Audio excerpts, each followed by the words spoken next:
I'd like to call the Dunn County Planning Resources and Development Committee for Thursday, July 2nd to order. It looks like all the supervisors are here. Let's do approval of the minutes first. And seconded by Supervisor Steyer. Any adjustments, changes?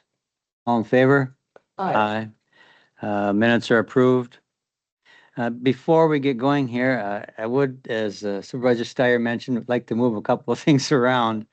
I'd like to move 7C and 7B to the end. B, yeah, 7C and 7B to wait at the end, and 7C to just before it. Is that what you said, Tammy? Yeah, okay, yeah, B and then C. Thank you. And then there's one other thing from the Corp Council. Barbara Fagan is here to present, but she has a Zoom to begin with and then a court case. So when she comes, I hope we can just fit her in so that she can get back to court. Any objections to any of those? Anybody else as confused as I am? Okay. Are there any public comments related to items on the agenda? Tom, are there any written? There are none. Are there any public comments related to comprehensive and farmland preservation plan update? Tom? There are none. There is no public hearing.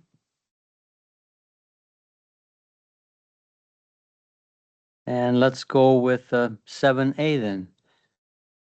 Corporation Council proposed amendment to Chapter 7.7.5 of Dunn County Ordinance.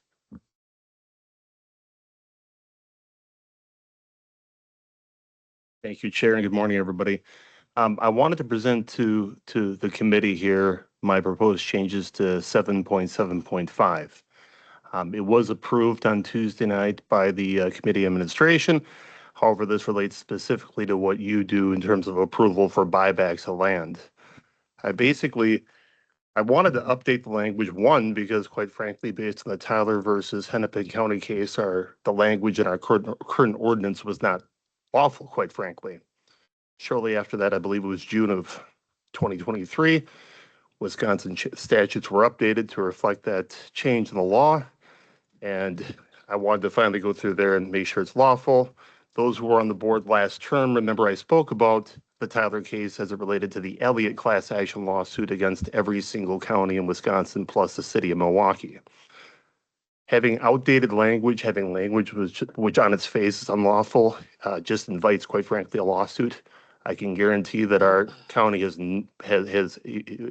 immediately complied with the change in the law, so we have not violated the Supreme Court case or Wisconsin statutes. This is merely my attempt to update the language that's in our ordinance.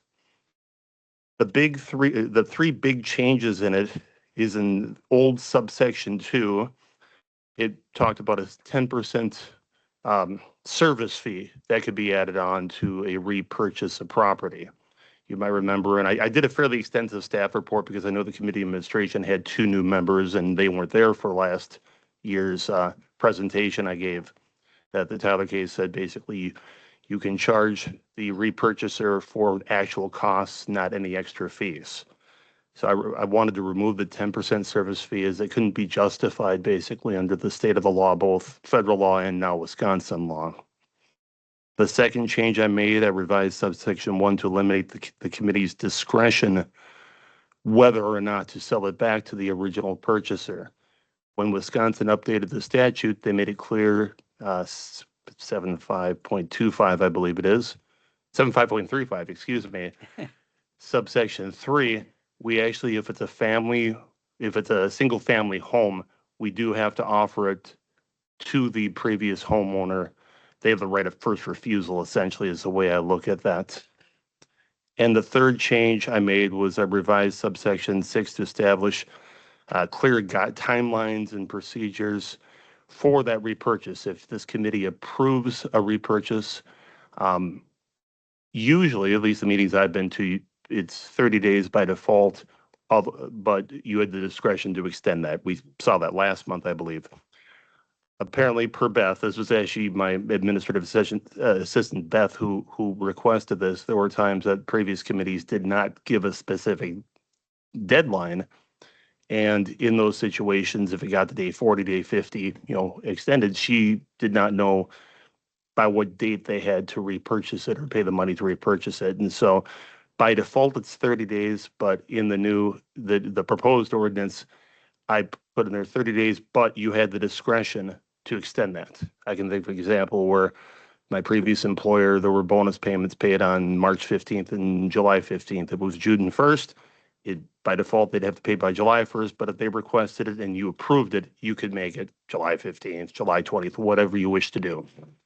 Otherwise, it's a lot of updating of language. I try to put it in the packet. I put it in as it will appear, and then I showed the previous language next to the new language so you could read through it. There was no, I guess, ask by me in terms of the changes. It was Beth, and otherwise it was just updating it and complying with the law. Thank you. Supervisor Morehouse. There was a much more recent Supreme Court case on this. I can't read Supreme Court briefs. I can't. Is that addressed here? Yes, it is. And actually, that was a very favorable decision. It's Pung versus Isabella County, Michigan. And basically, the situation there was the land was assessed at, I got the numbers here, $194,000. They failed to pay, they owed taxes of $2,241. The county seized it. And they did an auction similar to what we do, honestly. We just kind of do a blind auction. People submit their highest bid. They end up selling it for $76,000. And the Pung sued for the difference between $76,000 and $194,000. And the Supreme Court ruled in the favor of the county, saying, no, yes, there's an obligation to have a fair auction, but there's no obligation for them to wait and get the maximum amount possible in that. And again, very favorable to the county, that we don't have to worry about having, getting the highest bid. We're not realtors. We're trying to sell the land. Unless I do a side deal with somebody and sell it without offering it to anybody else, we're in safe. I would say that we're a little more protected, as we usually set a minimum bid. And then if nobody bids that high or higher, then you come back to the committee and say, well, we asked for 150 minimum, we didn't get it. Could we lower it to 130 or 125? So I think we're a little safer than Isabella County, but in the end, they ruled in the county's favor. And this is nothing we have to approve. You just brought it to us to let us know. I wanted to let you know, I felt terrible taking it to committee administration since you hear the cases. So I wanted you to know, so it's not a shocker at the board meeting, basically.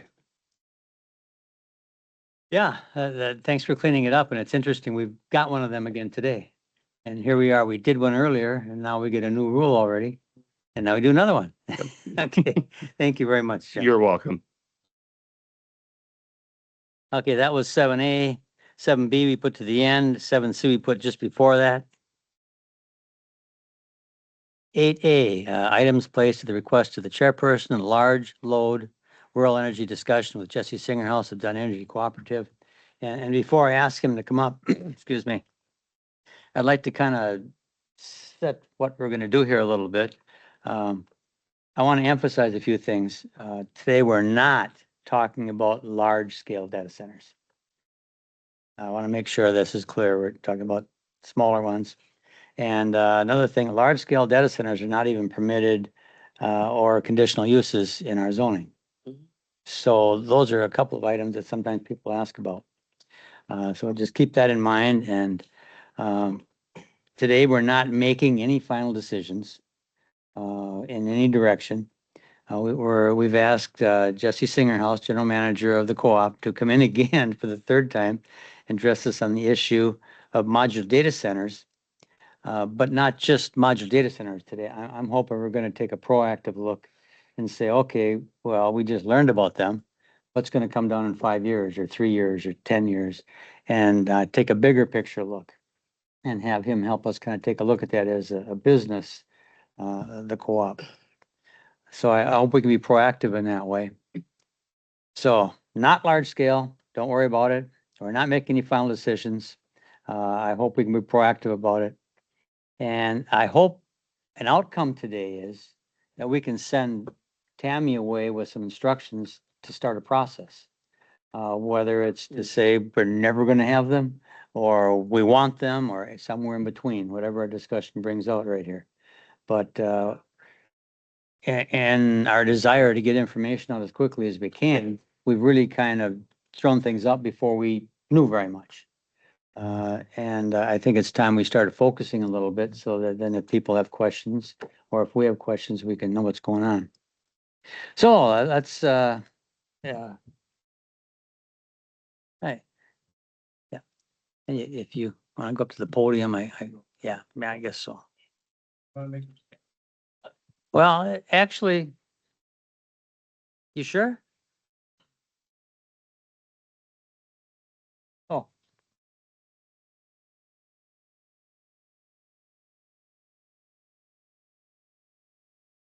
All right. Well, good morning again. I enjoy coming and learn things when I come here, and appreciate the opportunity and the discussion we've had so far. Definitely appreciate Mike's time, reaching out, talking through these issues, Tammy's time, and their staff of working on this. And we're going to talk large load. You're going to probably hear more energy information than you want to know.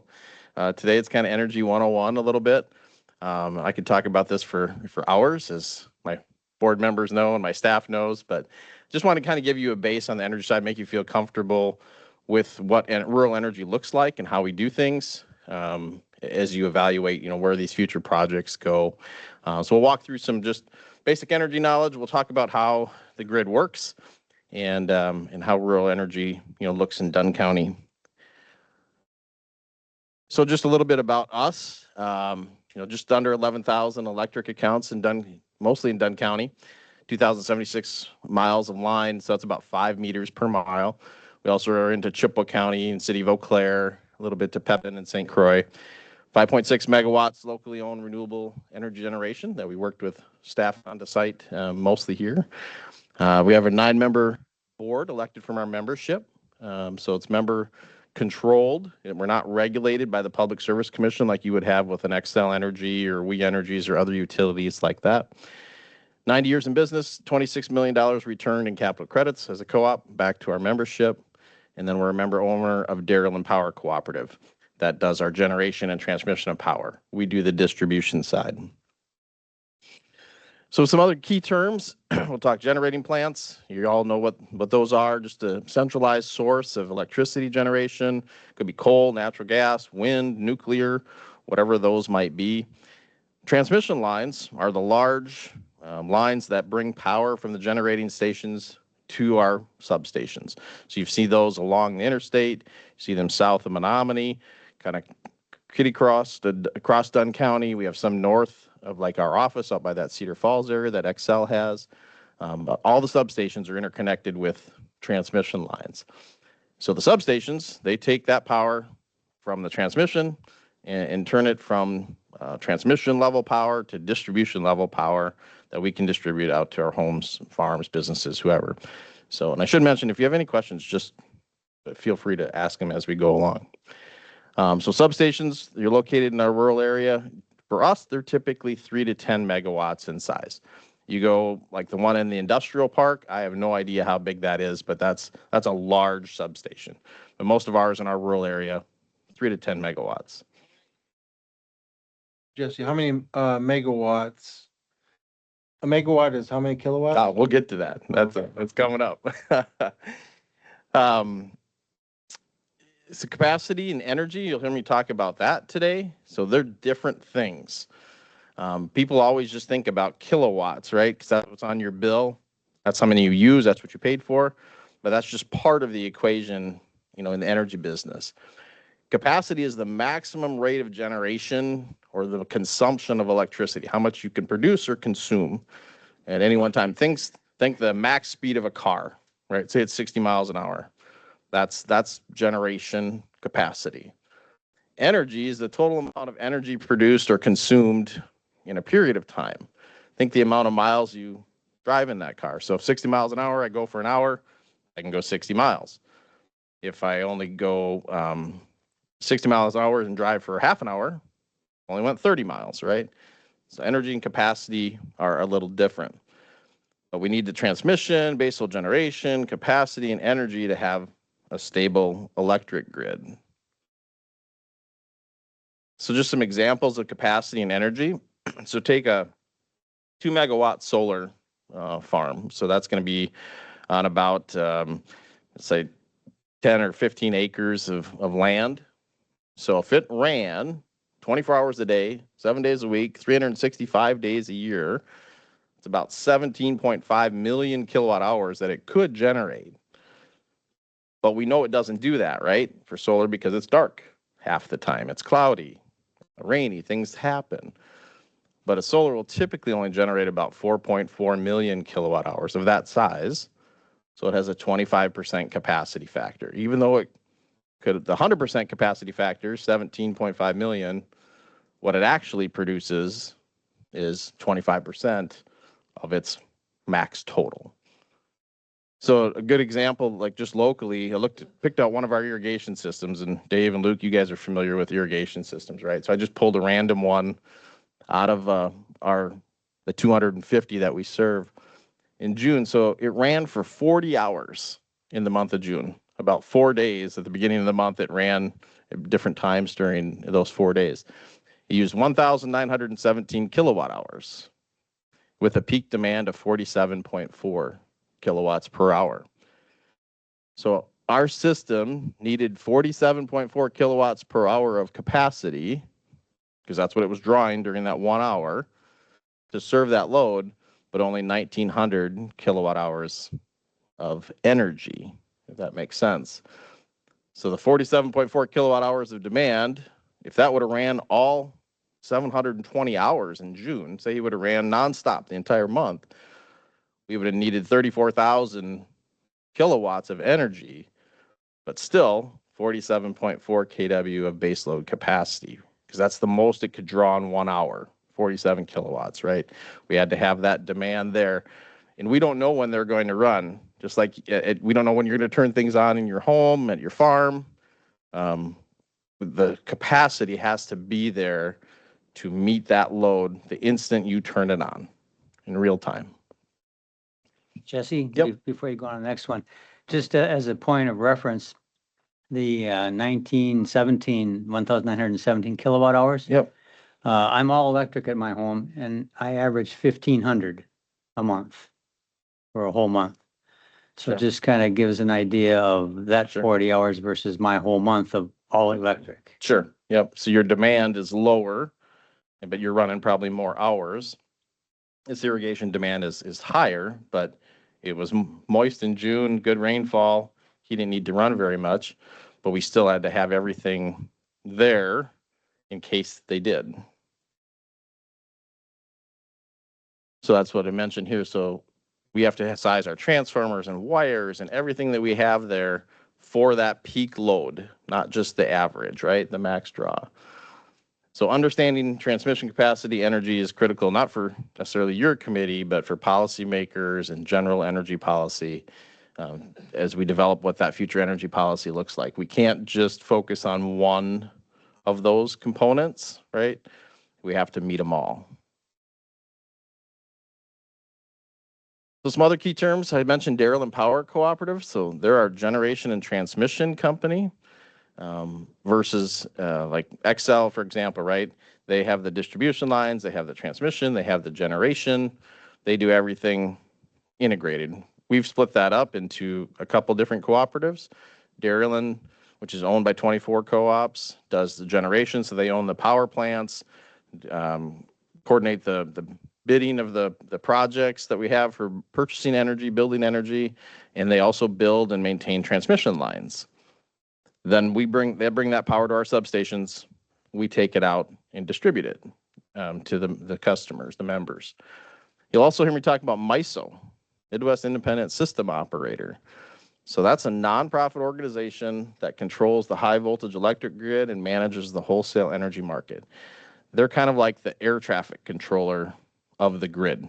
The grids are all interconnected, and you'll see a picture of that in a little bit. They manage that on a daily basis, telling what power plants to run, what plants not to run, and kind of set the wholesale market prices out there that we purchase energy for. So this is a map of the United States, and this is all the different air traffic controllers of the power grid. The power grid is all interconnected around the country. We're part of MISO, and that runs from up into Canada and then down into Louisiana. So they have power plants throughout that. Companies own them, private companies. Xcel owns power plants, Dairyland, Alliant. Private equity owns a lot of power plants that most people don't think about. They think it's just utilities, but private investment firms own a lot of power plants around our country, and they sell energy into that wholesale market. The one nice thing about having a grid like MISO is that it's tapped into other generating plants around the country, right? So if something goes down on our side, we can bring in power from different resources at different grids or different parts of MISO. Travels from a particular generating plant. Oh, that would be a pretty good engineering question, right? I mean, it goes right to the load that it has. And I mean, power can travel an infinite way. If there was, here's the generating source, the minute the load takes it up, it'll, be used there, but it could be infinite, right? But you have lots of loss the further you transmit it. Yeah, for the most part, like where does our power come from in this region? I mean, you have plants down in the Elma area. You have a lot of Xcel plants just across the river in Red Wing and Stillwater area north of that. We have plants over in Wausau. So that'd be probably where most of our generation is coming from. So this was just last night, and this is public information. You can go out to the MISO's website and see this in real time. So this is a look at the electric load last night at 7:30 Eastern. 117,000 megawatts of demand around the entire MISO system. You can see the different sources of where that energy was coming from in terms of coal, wind, solar, what have you. Obviously, it was at night. The solar was down. You also see battery storage. That's something I think our county will be talking about more. That's probably one of the first times I've seen battery storage on there as a load source, supplying 631 megawatts. So that's storing power like from a solar site or from a generator in batteries and using it when the grid needs it. Supply and demand. This is also on the MISO site from last night at that time. So you can see the committed capacity or how much power could be generated. 129,000 megawatts. The load or demand during that time was 119,000 megawatts. So the MISO grid had 10,000 megawatts of power available and committed to run if it was needed. And it was still warm last night. This is just an example of like wind and solar generation. And so when we talk about baseload power that can run 24 hours a day versus intermittent power, these are intermittent resources. They're really good when they're on. You can see these big peaks here for the real-time generation of solar, but then they go away when night hits. And we have to have other resources to kick on to meet the demand that you have. But when they're on, boy, they provide a lot of energy during that time, but they don't have necessarily the capacity to run 24 hours a day, 7 days a week.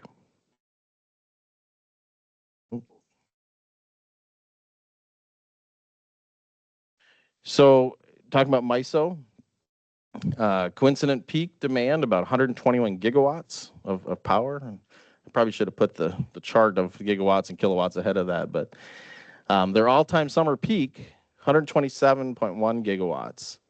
which surprised me when I looked that up, and I had to look it up 2 or 3 different times to make sure it was the right source. That was in 2011 was when their peak was. That's surprising. I'm not sure what the weather was then, or if there was different industries going on at that time that were on the grid, but that was the peak. Same with the winter. The all-time peak was in 2014, 109 gigawatts.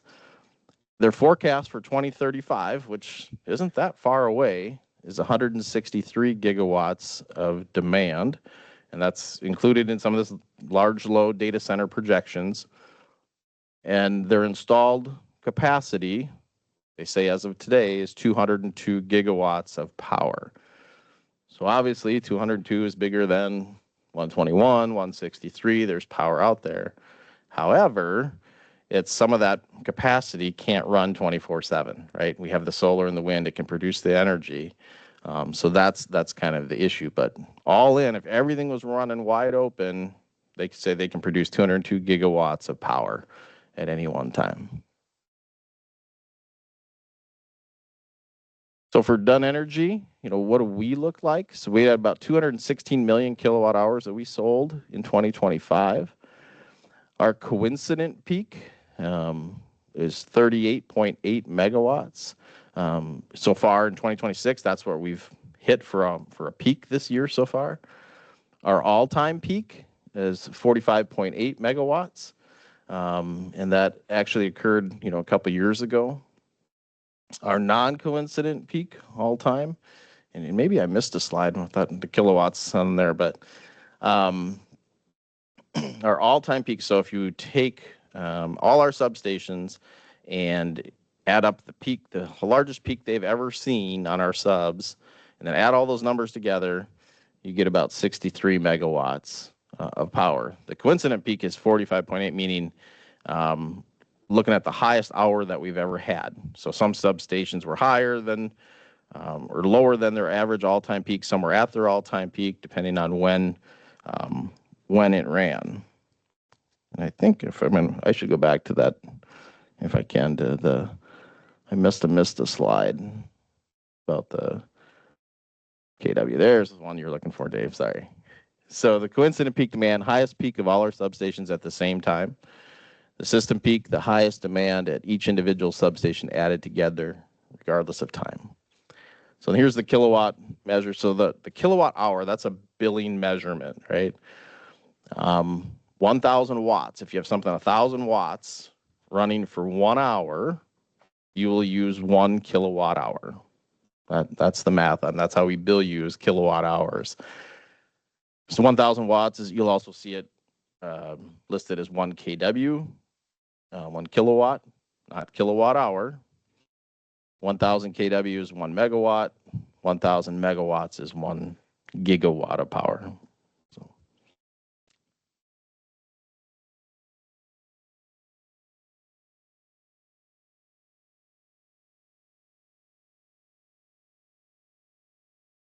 So yeah, you can see that, like I said, our all-time peak, if you add the peak of every substation we have, is about 63 megawatts. We'll take a little deeper dive on that. So load growth and system planning isn't anything new. It's probably a lot like what you do here for planning, right? We do this every day. We look at load forecast. We look at future businesses that are going to expand. We look at patterns that we have to predict what our future load requirements are. It's what we do every day. So this is nothing new. The smaller loads coming onto our system, smaller, relative to the size of like a hyperscale data center, don't scare us in terms of planning for those needs. Some of our dairy farms, I think I mentioned that, are over 1 megawatt of load in itself, the larger dairies today.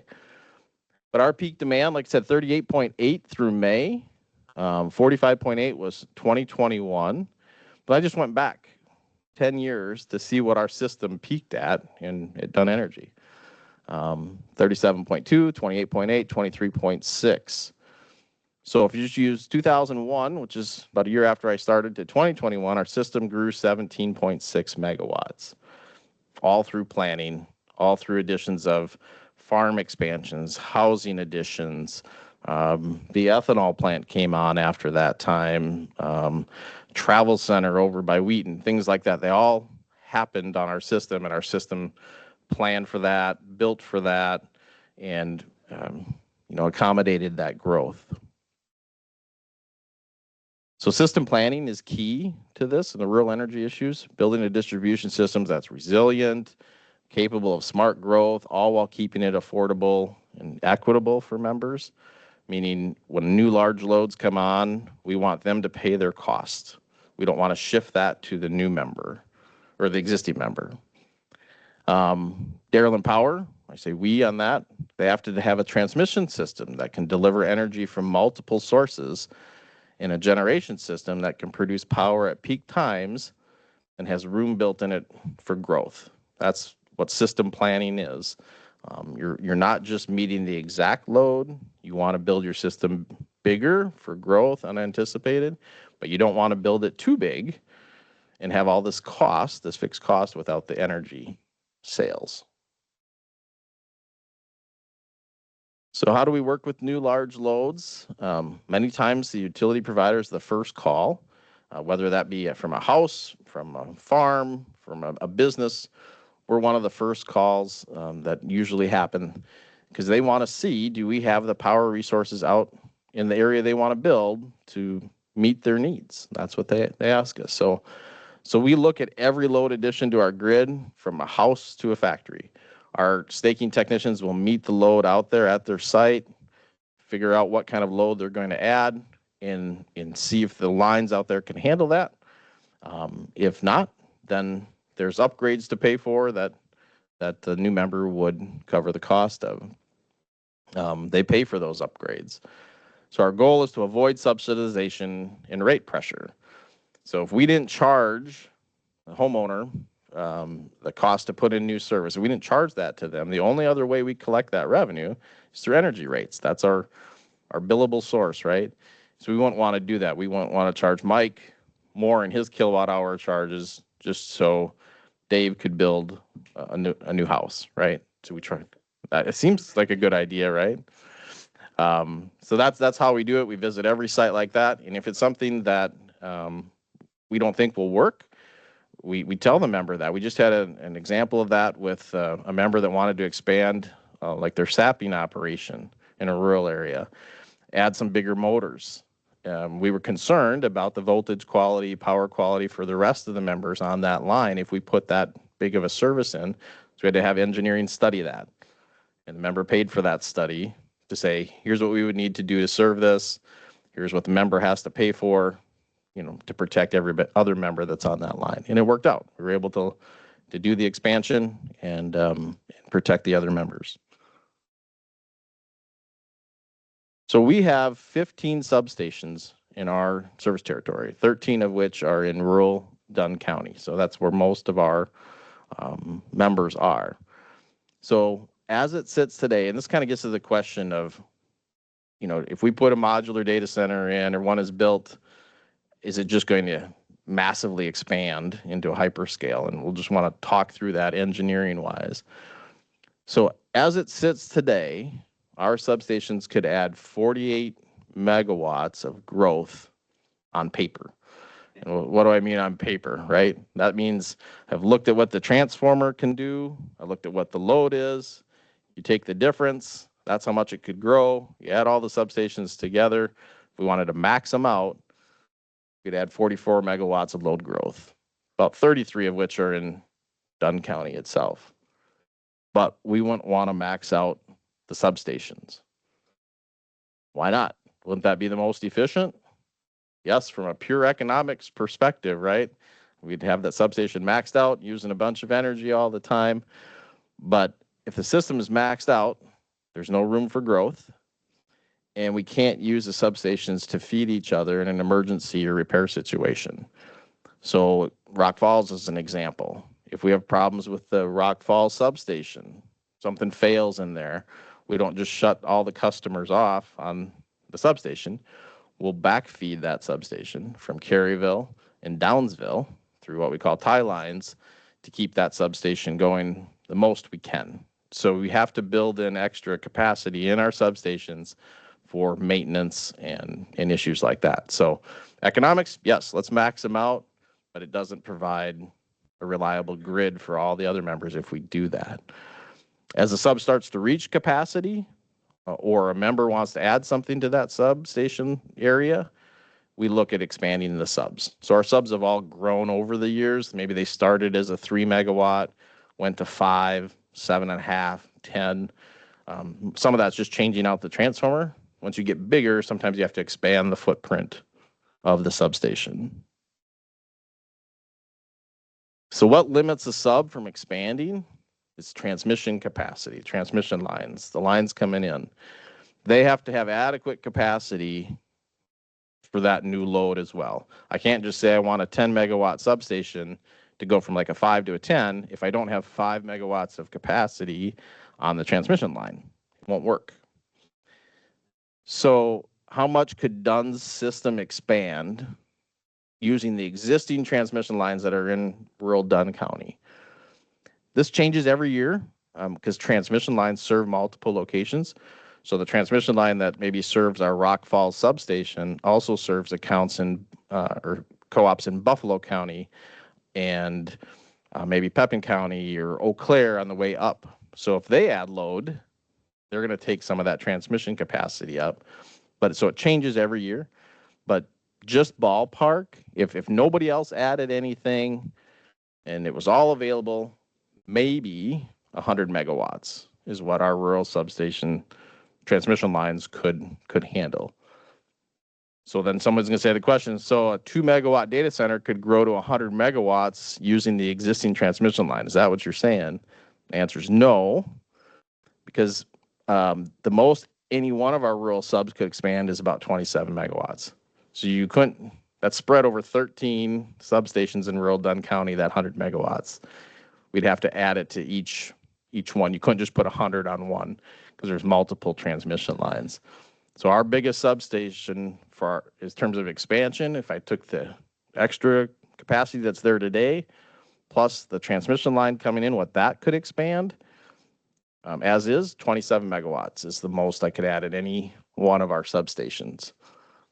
Anything above that would require significant upgrades to the transmission system, which a new load would pay for, which would really be cost prohibitive. If you go to a big load and say you have to pay for 30 miles of transmission upgrades, they're not going to do it. It isn't economically feasible for them to pay that. So could they? Sure, they could, but again, the economics will say that they won't to upgrade that line, the transmission line. They'll look for existing capacity in larger lines first. That's why you've seen like these hyperscales look like outside Milwaukee and in other large states and other large cities, and even in Menominee, right out just north of Menominee, because you have bigger transmission lines right there. That's why they're looking to locate there. There's capacity on those transmission lines.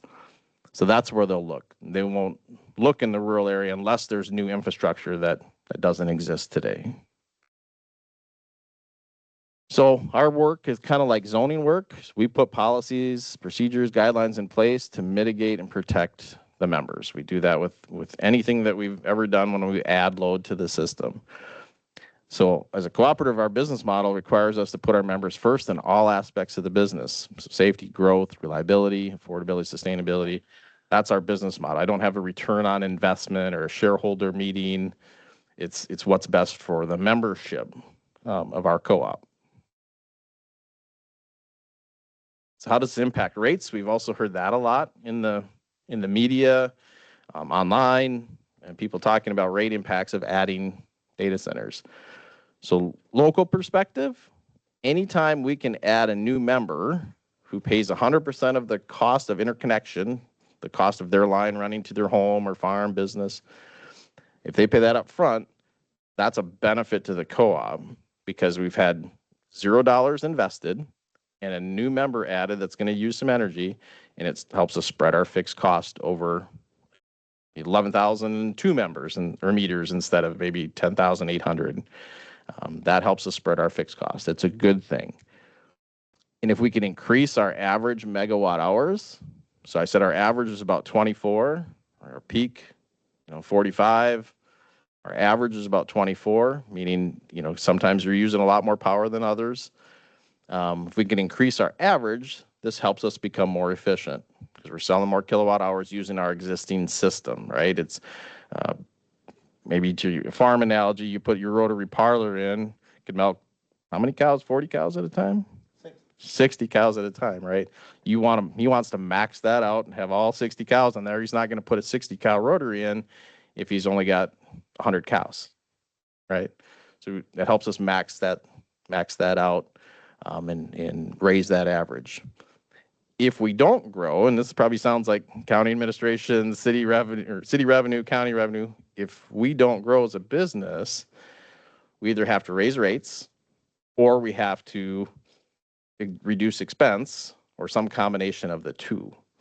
So for us, when we reduce expense, that's maybe less system investment, system improvements, upgrading lines, staffing, training, whatever it might be, or you just have to raise rates to people, right? So we still want some smart growth, just like we do in our county and our city.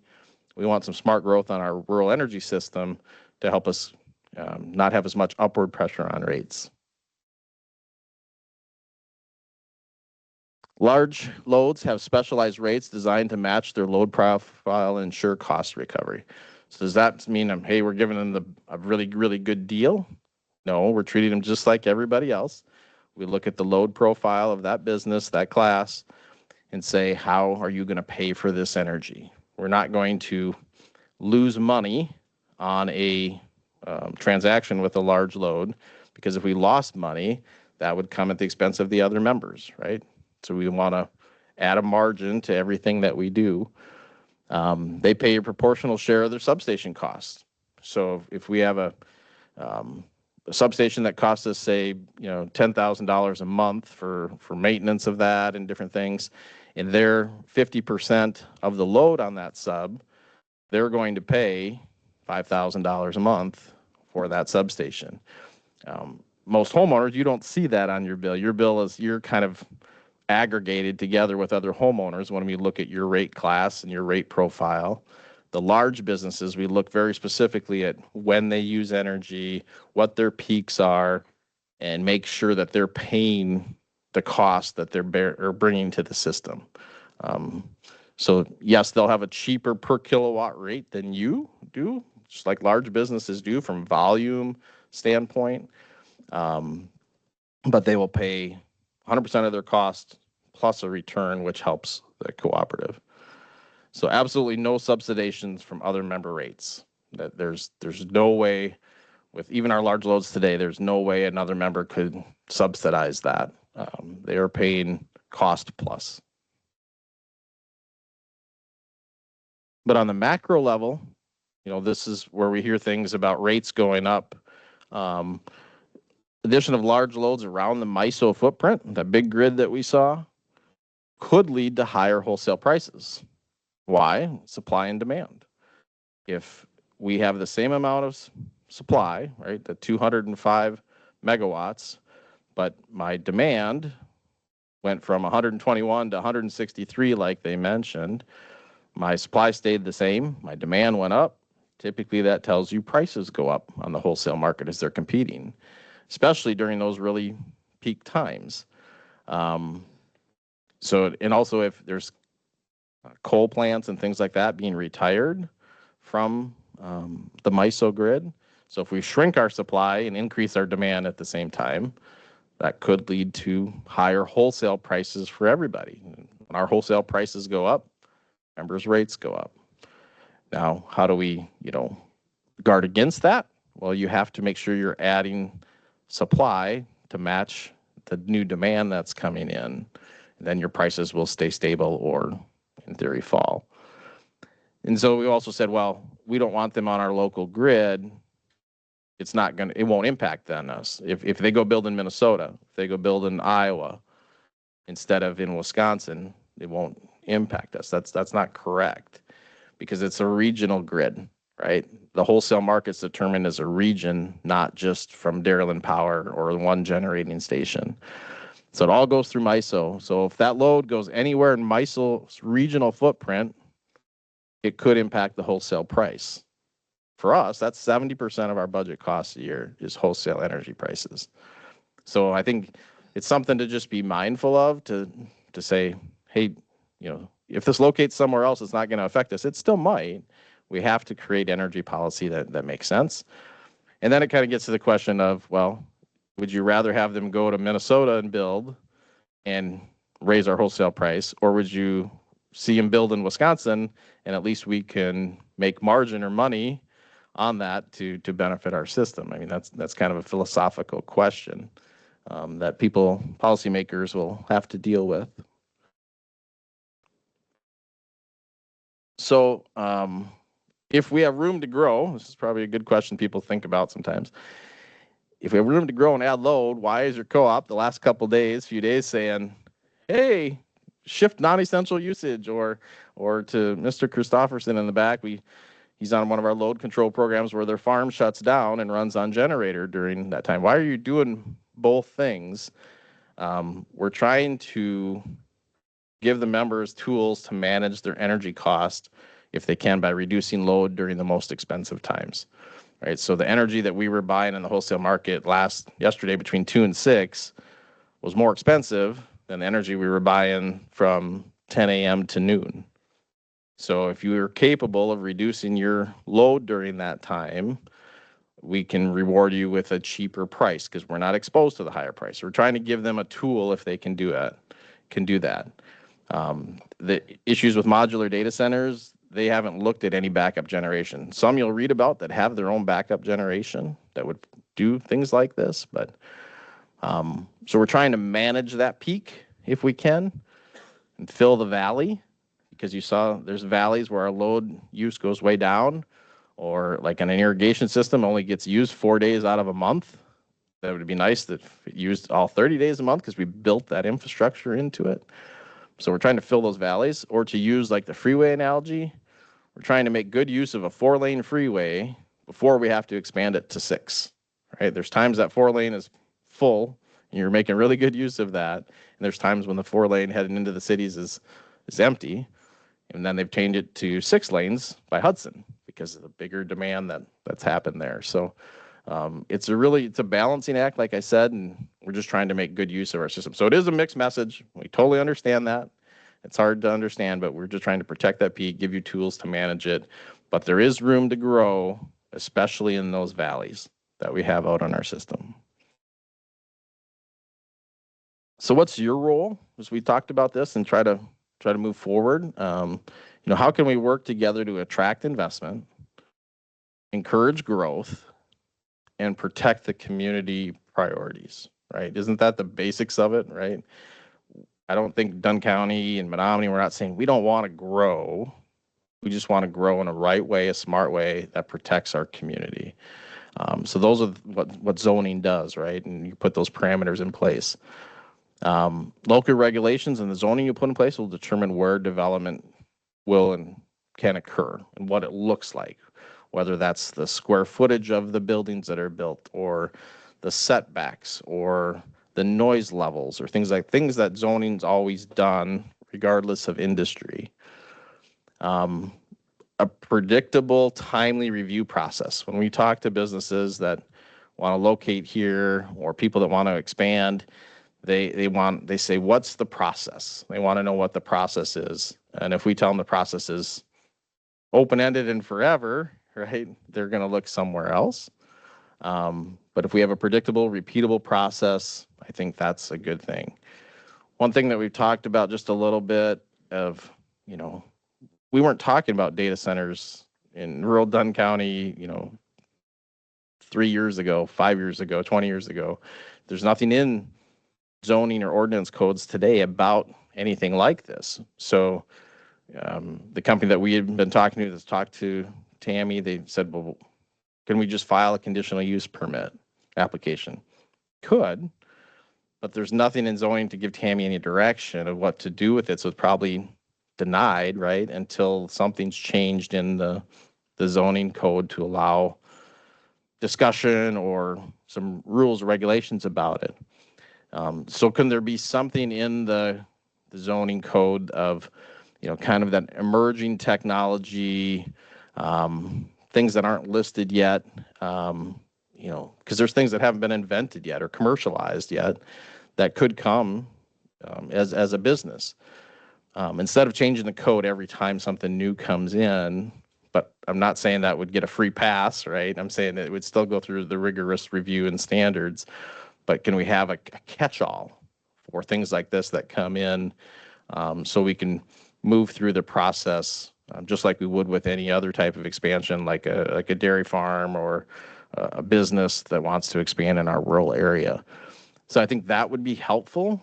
On our side, is we're looking out into the future on, like Mike said, on the macro level of this, of not just data center, but any type of large load that might want to come into our rural area. Cooperative continue to work with any new or current member on smart load growth opportunities. It's what, like I said, it's what we do every day. We have an obligation to serve if a member meets their obligation. We can't say no to a specific industry, and that if zoning can do that, but we can't. We'll study and plan for system growth just as we have for 90 years. I mean, the system's grown from 1 meter, and it just grew from there, right? And how the system got connected. So we've built our system to expand. In probably the 26 years I've been there, we've probably added 3 substations or so, probably 3, maybe 4. We've expanded a lot of them over time, but as the load has grown, you have to put substations out in the rural area. We'll not add any growth to our system that in a way that negatively impacts electrical safety, local grid reliability, or shifts costs to other members. What happens on the macro level, that's a little bit out of our control, but locally we can control what we can control. So, moving forward, we'll obviously take questions today and try to figure out how we move forward with this. But thank you for taking the time to look at this. I think it's been a very, very transparent process. I don't know if anybody saw the Colfax Messenger, and the Dunn County resident wrote about thanking Tammy and the committee, Catherine Stahl, for being transparent, for putting out information and just having the discussion. And that's a great thing. I was happy to see that. We'll be very careful and deliberate in our system planning. So we're partnering on energy issues. That's my email. That's my phone number. We'll be happy to talk about that. But that's basic energy 101, rural energy issues. But Mike, specific questions or things we want to talk about? Well, committee members may have, but I want to emphasize to begin with, our agenda item says large load rural energy discussion. Yep. I want to make sure everyone understands what we're talking about for large load. Mm-hmm. That's like 10 megawatt. Well, I mean, for us, our largest load is 4 megawatts Okay. On the system. So anything over a megawatt is big for us. If I said a megawatt to XL Energy folks, they'd be like, that's nothing. But it's hard to define. But I think XL's tariff that they filed to Public Service Commission was 100 megawatts and larger. They've considered large load. With Dairyland, generally anything above 35 megawatts is probably a threshold for them, because if any load comes into us at 35 megawatts of growth, they have to bring their own capacity, basically, and they have to go into the market and basically be real-time pricing on the market prices. But for our purposes, for Dunn, I would say anything over a megawatt is considered our large load. Okay, I wanted to emphasize that for people that will be looking at this on YouTube. Yeah. Or whatever. Yeah. Before any questions, Dave? Thank you. Very nice presentation, and I like the some of the stuff about zoning and where we can look at it from our perspective. Right. From a data center, what is the range from a small data center to a large data center for load? Do you know? Well, it all depends. I think I've seen, again, they call like the modular are probably under that 20 megawatt or so range, 25 megawatt and under. And then they have kind of a middle level, and then hyperscalers, you're probably talking over 100 megawatts. There's kind of a middle range in there.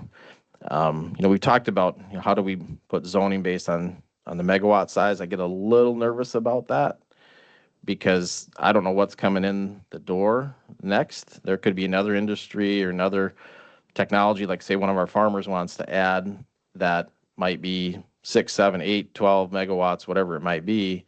And then we have these restrictions on size of energy. And I don't know if that's something zoning wants to regulate of how much energy consumption's out there. I'd steer towards the square footage, the acreage, setbacks, those kinds of things on the zoning. Follow up, but a small one you think would still draw 20 megawatt?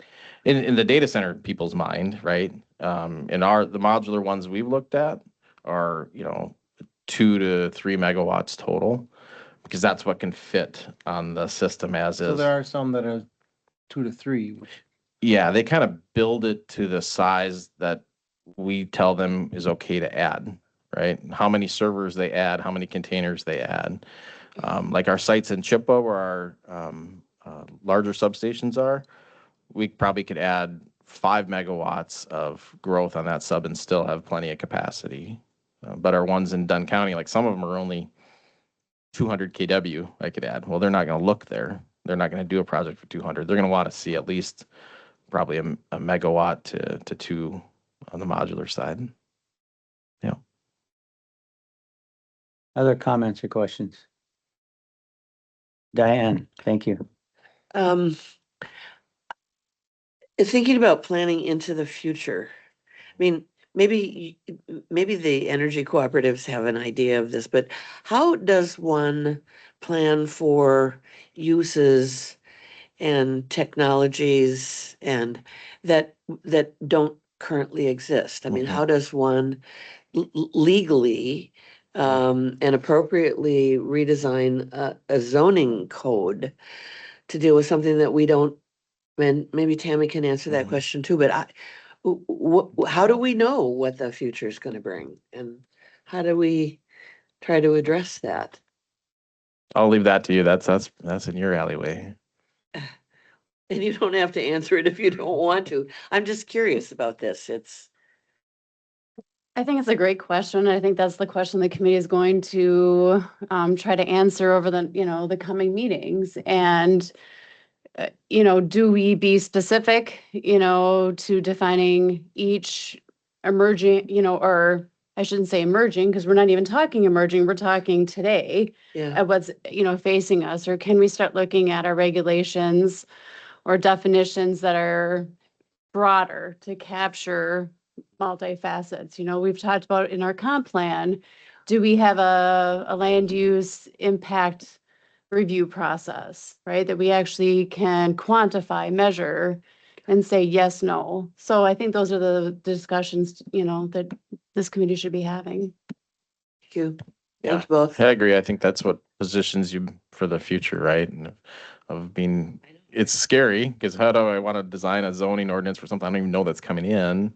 But how do you attract investment and growth the right way? But then you get back to the characteristics land use and the neighborhood and the noise and the square footage, that kind of thing that's universal maybe in zoning. Be my take. Yeah. Okay, that was a real good job, answered a lot of questions. You explained that they contact you, businesses contact you. Mhm. Now, so is the modular data center different than really any other similar sized in-use business? To us, no. Okay, that's Yeah. kind of, We're looking at the power draw. We're agnostic on what that load is behind the meter, whether it's a dairy farm, ethanol plant. Like we've met with several large customers that are looking at expansion. Some existing, some new. Whether it be in the manufacturing space or data center space, we're agnostic to it. We'll treat it exactly the same. and sometimes I ask these questions just to emphasize, Mhm. because you've already answered them. Can you say yes or no to a business based on, this one does 2 megawatts, this one does 2 megawatts of use? Can you? Not unless, as long as they've met their obligations as a member, meaning it's not like an illegal business, right? That's coming in and wanting to do illegal things. we can say no to that, obviously. Or if they said, hey, we're not going to pay for this line addition, well, we can say no to that then. This is what you have to pay to become a member. But if they meet the conditions of a member, we cannot say no to serve. We'd be violating our bylaws and our charters. Okay, and Dunn Energy supports the proposal that from Nodiak. We received a letter originally, Yep. so you do support it. What do you see as the pros and cons from the county's viewpoint? I mean, you've Mhm. explained really well. Yep. From the co-op's viewpoint. Do you see pros and cons from the counties? Well, I mean, a pro on the side of county, it does, add growth to the county. I'm not sure on the taxable side if there's the revenue generation there of how that would work. But it's, the digital economy, the digital world is where the growth is. And so I think from a county's perspective, if we're open to things the right way and the projects are done the right way to meet our needs and protect our county, I think it could open other doors for the county in the digital space. It makes good use of the resources that are out there. It adds things to the county without adding maybe a draw on services. You're not going to have a lot of traffic. You're not having a huge influx of people. So that's a positive. The negative side on the county is, I mean, this is obviously a hot button issue from the issue that happened with Menominee, right? So it's a controversial issue. It's divisive with people. That's challenging, especially in your role as the supervisors, to get comments whether you support or oppose things. You're going to get comments either way. So that's challenging. But I also think the county has to look at it from what message are we sending to business, right? For growth, right? And are we going to be closed to business? Are we open to business? Being open to business doesn't just mean you let anything come in and do whatever they want. But open for business means you're setting an environment that creates opportunity for the right projects to happen, right? And so that's why I think we have to be really cognizant of that. And if we do a good process with these small ones, doesn't scare me on energy planning wise, right? Doesn't really scare me on the resources that they're utilizing side. And quite honestly, we're the ones driving the demand of data centers. Read an article this morning about this lady that manages 6 data centers out in the Utah, Colorado space. All 6 of these data centers process healthcare claims. 300 million healthcare claims. It's a week or a day, but that's what inside these data centers. Everything we do is digital, and we're driving that. So I think they're going to go somewhere. Not saying they have to go in Dunn County, but is there a smart way we can add these things that protect our community if they want to come here, if they want to do business here? Okay, Supervisor Steyer. Thank you. I just had a comment. You talked about denying service to customers or things like that. I do know of one farm that looked at upgrading their business and they got the bill or the estimate for putting the lines back to their farm and they're just like, nope. Because the cost was so high, they decided not to do it. So I Right. think, the way you structure things, I think it's Right. not good for the business either. They're just gonna say no. Right. Yeah. It's just so to your point, right? We could have lowered the price on that, but then I would have had to shift that to all the other ratepayers. So that's hard to walk away from business like that, but it's that obligation to protect. But My plan here is we've been talking in general, about talking about creating a policy that would maybe incorporate future things into it. And I'd like to have a discussion on that, but before we do that, I'd like to bring it down from the general to the specific, proposal that we received. Jesse and Tammy and myself and an Odiak representative met, back on June 22nd. And this is the very first chance that we could publicly talk or present it. Before this, there was no meeting. So I thought now would be a good time to kind of explain exactly what the proposal is, according to Nodiak representative. And Jesse, if you want to stay there or you want to come over and sit down, Sure. Whatever you like to do. Huh? Oh, Barbara? is Barb here? Oh, Oh. yeah. Come quick. Yeah. We'll take just a little break in our discussion here so we can get Barbara in. Yeah, I didn't notice you're here. Okay.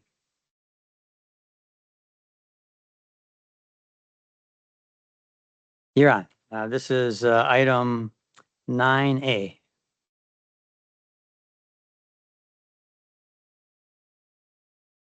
Thank you, Supervisor Morehouse. Dunn County took property in rem foreclosure in April of this year. One of the parcels was a pond, a water feature off of Lake Menomin in the city of Menominee. 22 parcels abut that water. And the proposal before you is to convey that parcel, that water, to the city of Menominee. And I have answers to questions you may have.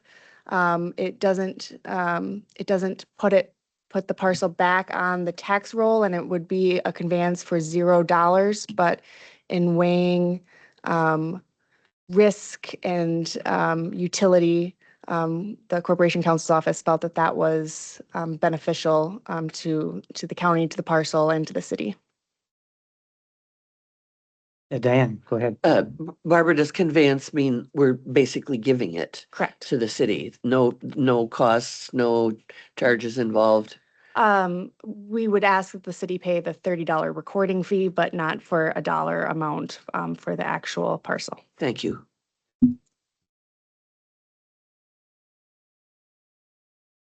Supervisor Steyer. Thank you. Does the city have any plans for that property at all? Not that they've communicated to me. There was 2 parcels that were water kind of features. They had an interest in this larger parcel and not a smaller parcel.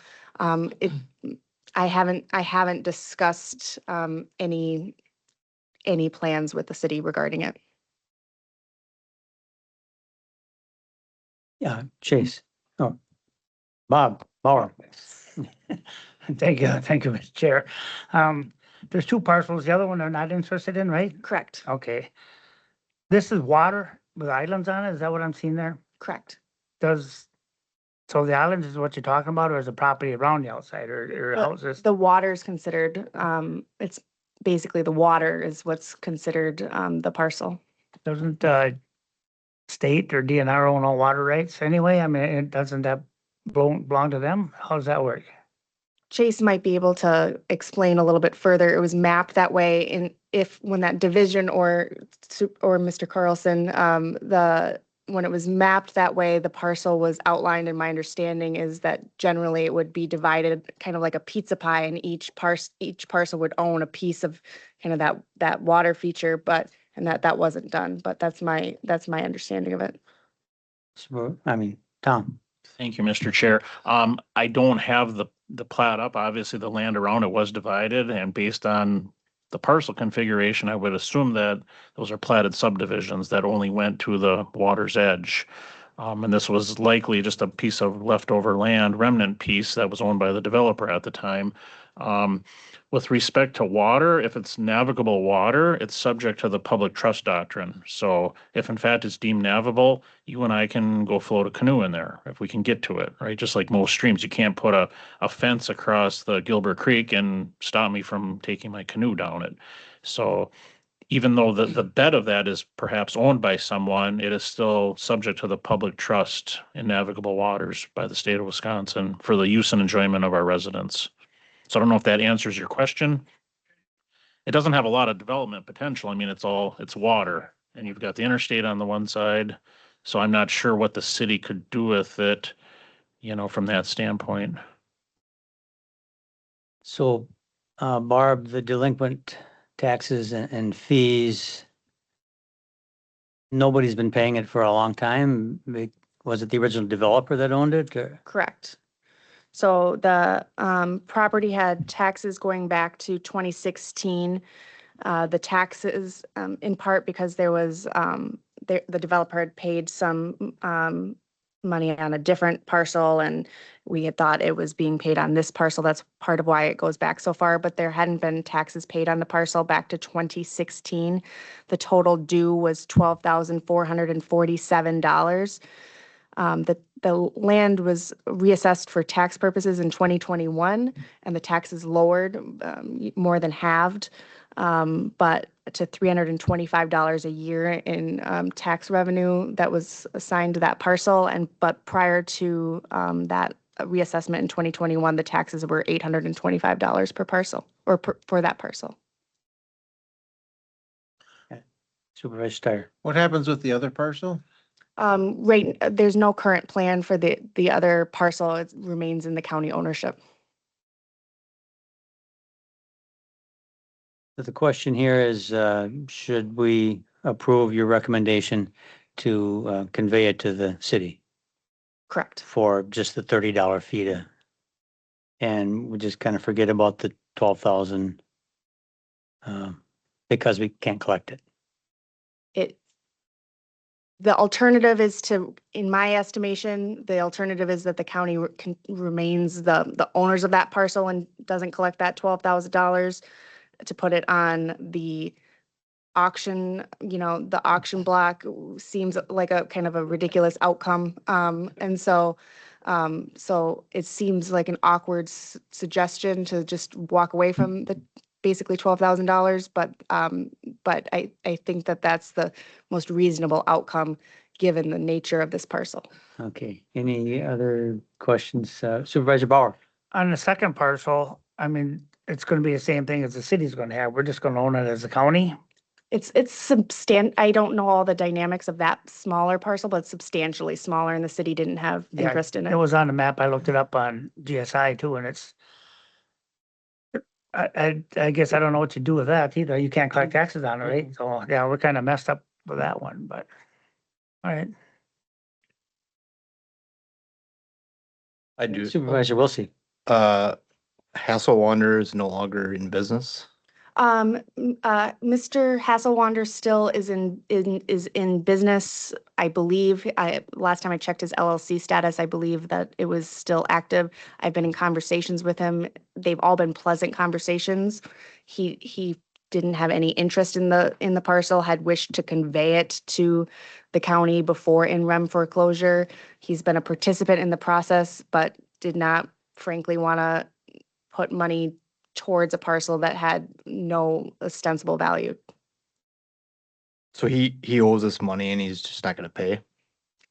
If the committee approves giving the city of Menominee this parcel, then the $12,000 would remain uncouped, correct?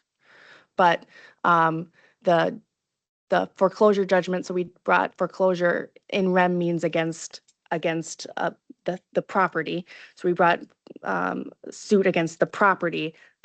The property is now in the county's name, and so he no longer is personally liable for that $12,000 regardless of what happens today. That's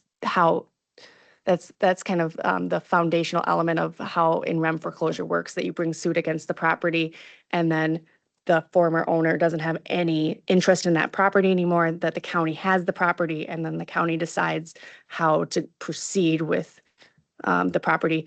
Usually the property has some value that that could be sold for at least what the taxes due are, so that the county is made whole. Here, it just, the value of this parcel is seemingly nominal.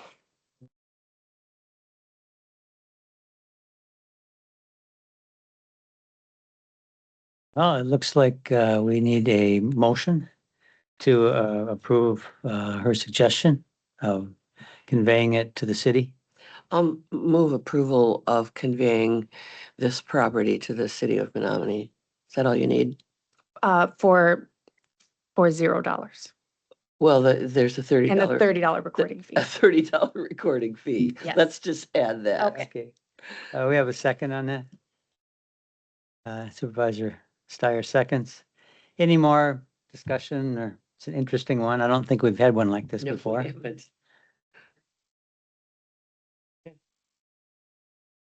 The county got the property in exchange- Mike, yeah. The county got the property in exchange for the tax due, you know, and so, there's not really any way to recoup that cost at this point, so. Any other discussion? All in favor of the proposal, say aye. I, Opposed? No. Okay, 4-1 for an aye. And it passes.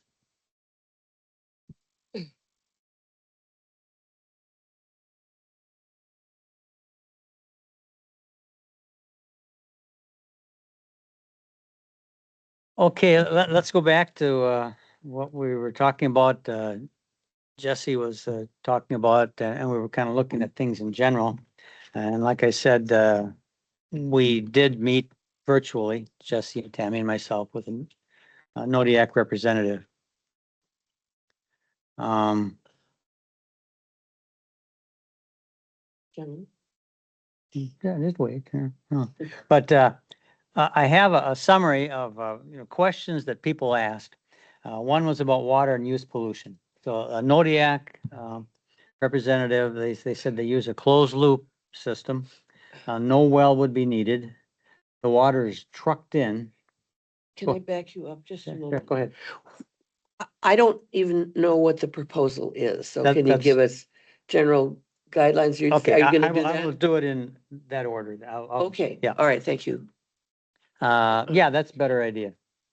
So first off, What is it? it's a proposed 2-megawatt project. It would require 1/4 to 1/2 acre. In this project, there'd be concrete pads, gravel, and a surrounding fence. There'd probably be 2 containers,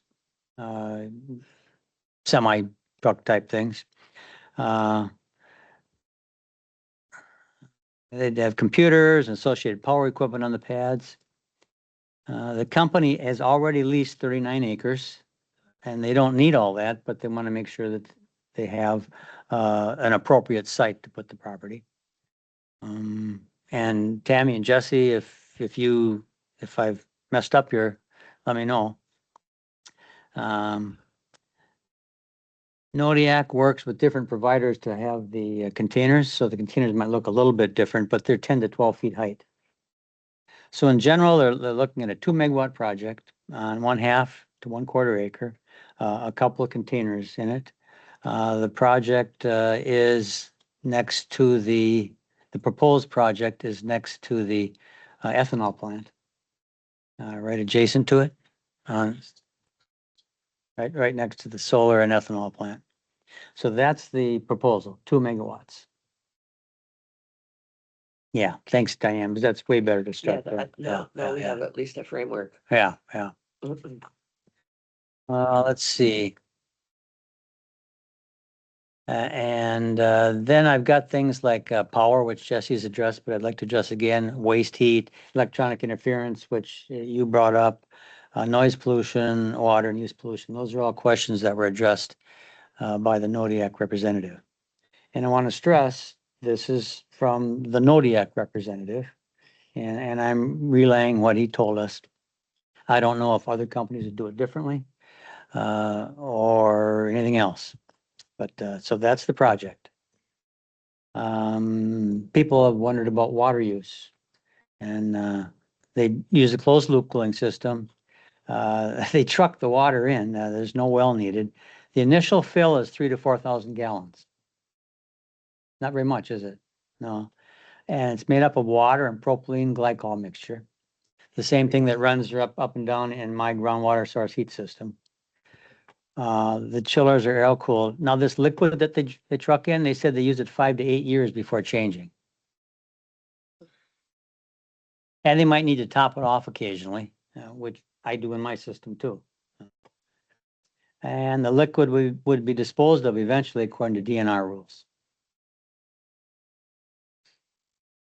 So I think that addressed some of the questions we got from the public, but comments on water, I wasn't clear, or anything else, Supervisor Bauer?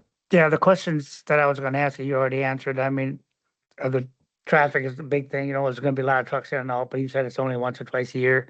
And disposal is the other one, that's, Okay. Now, you mentioned traffic. I might as well go to that. Traffic, there are no on-site workers. They're only on call or periodic maintenance. There'd be no regular traffic at all. And again, this is what was related to us, and we were hour and a half or so on the Zoom. Noise pollution was another question that came up. The sound of a 2 megawatt unit at the fence is about 70 decibels. I drove down by Santa. There's that road goes along the river, and I picked the loudest spot right where the entrance is, and I did my app. It was 85 decibels. Just for that. Nodiac said they would do a noise study before starting and would implement mitigation if needed. Although their location right there, they'd probably be the quieter one, wouldn't they? I was gonna say. Yeah, yeah. So water, noise pollution, traffic we adjusted, area needed, and rural atmosphere. That's a real key, especially on our comp plan. As I said, the proposed, it would require acre to acre and a half, concrete pads, that's not real large. For something a little bigger than 2 megawatts, a 5 to 10 megawatt facility can fit on 1 acre. And a 10 would be pretty good sized in our system. Dave? You gave two different sizes for acreages. At first you said a quarter of an acre. A quarter to a half for a 2 megawatt project. Okay, Yeah, thanks. all right. And for a 5 to 10 megawatt project, that could fit on 1 acre. Diane? Curious, because this question was continually raised in the Menominee data center thing. Is Nodiac an intermediary firm representing someone else or several other businesses? Not that I know of. Jesse, would you help us out? Correct. They're their own LLC. They're not front for Meta or Google or anything like that. Now the big ones, their own entity. They see a space in the market, right? They're saying these large scale ones are having a hard time getting permitted and built, so they're trying to build smaller ones and perhaps, Gotcha. and so they're kind of like I think I compared it to like a mini warehouse, right? So they build this facility, and then they lease out server space to entities that want to store something, process something on these servers, like the cloud, right? That's what the Gotcha. cloud is. So could they lease something to a Meta or a large company if they needed it? Sure, that would be a private business transaction, but they're not a front for that. All right, thank you. Yeah, great question. Representing. do you know how big the one at CVTC is in Eau Claire? They have a little data center behind the Gateway campus, that's right behind it. I don't. They got their own generator, they got everything set in there. Really? Power goes down, they automatically kick on, stuff Sure. like that. I You don't even know it's there. 'Cause I didn't even know it was there. It's quiet, Yeah. yeah. It's, I could find I out. was wondering, yeah. Yeah, that's interesting. What do we define as a data center? Something down at Stout? So that'll be one of the things that Tammy gets to look at perhaps. Okay. Let's see, power was a question, and I think Mr. Singerhouse answered a lot of that, but I'd like to go over just a little bit to emphasize. The pace and scale of this proposal is really like any other business. It's not new in that respect. You know how much power you can supply, and it's based on that. He mentioned similar facilities are treated the same in a grid event where you've got to cut back power, right? They have the same rate, time used, et cetera, as the ethanol plant. And did a CO2 plant shut down out there? Correct. Yep, that's shut down. And was that like a 2 megawatt? That was a 2 megawatt. So it's basically net neutral to us on that substation from what it Okay. was. And any one location for a Dunn Energy Cooperative, they're not going to use all the available power because of the reasons he explained. Let's see, waste heat was another one that people asked about. And the heat's dissipated in the air, like some other businesses. And the company believes there'd be no effect on the ambient air temperature beyond the immediate site. And I'm thinking of the corn dryers or grain dryers near me, how much they do, or even a city with dark roofs, Air conditioning, all that kind of stuff. Yes, yeah, go ahead, please. So just a question that we got from the town of Hay River, and I'm trying to set up a time to go speak with them. I don't know when their next meeting is, but question was, you guys just built some new transmission lines down and in that area north of the ethanol plant. I think the point of the question was, hey, were you building this for this data center type of thing? And no, that actually started in 2018 or more, the new transmission line. And we actually built another way to feed the ethanol plant substation. Darylin did, because it was on like its own, what we call a radial feed, basically the only thing on that tap of transmission. Now we can feed it from another source. So in case that transmission line goes out, we can bring in another source of power to that area. So two things aren't related to each other at all. Dave, did you? Oh. And electronic interference. That was a question was asked. Representative had not heard this question at all before, and it hasn't been reported as an issue in other facilities. He doesn't think would cause interference, but he said he would go check on it. I've got to say he answered every question we asked, I think candidly, from his point of view. So that's what we got out of that, and you have an idea of what the actual proposal is now. And the first time I got a good idea of it was when we met virtually, and this is the very first chance that we've had to put it out as a committee meeting and for the members of the public. Dave. You said they leased 39 acres. What is their plans for is it currently a field or is it? Yeah, it's currently a field and they plan just to rent it back give it back to the So farmer. I think, and that was the first time I heard that during our meeting too, that they had a lease option on 39. To me, I would think they would lease 2 or 3 or whatever they needed. I think what they're looking at is they haven't studied where to build it on the 39 acres exactly. What's the best building site with groundwater and different things, I suppose. There's things to consider there. So once they, and Tammy, you can correct me if you heard something else. I think once they settle on the site, then they'll convey it back to the landowner and they'll just lease the 2 acres or whatever they need. Do you have any idea how long the current lease is? I mean, obviously are they going to lease the land that they put the data center on, or are they going to purchase the land? I think their intent is to lease the land that they put the data center on. And because it's modular, mobile kind of thing. So there might be a time where, hey, we don't need a modular data center in this area anymore. We want to remove it. And so I think their intent is to just lease the land, not purchase it. They must have options for a long-term lease then. I would guess like with the solar, it's the same landowner that leased the solar land to the solar company.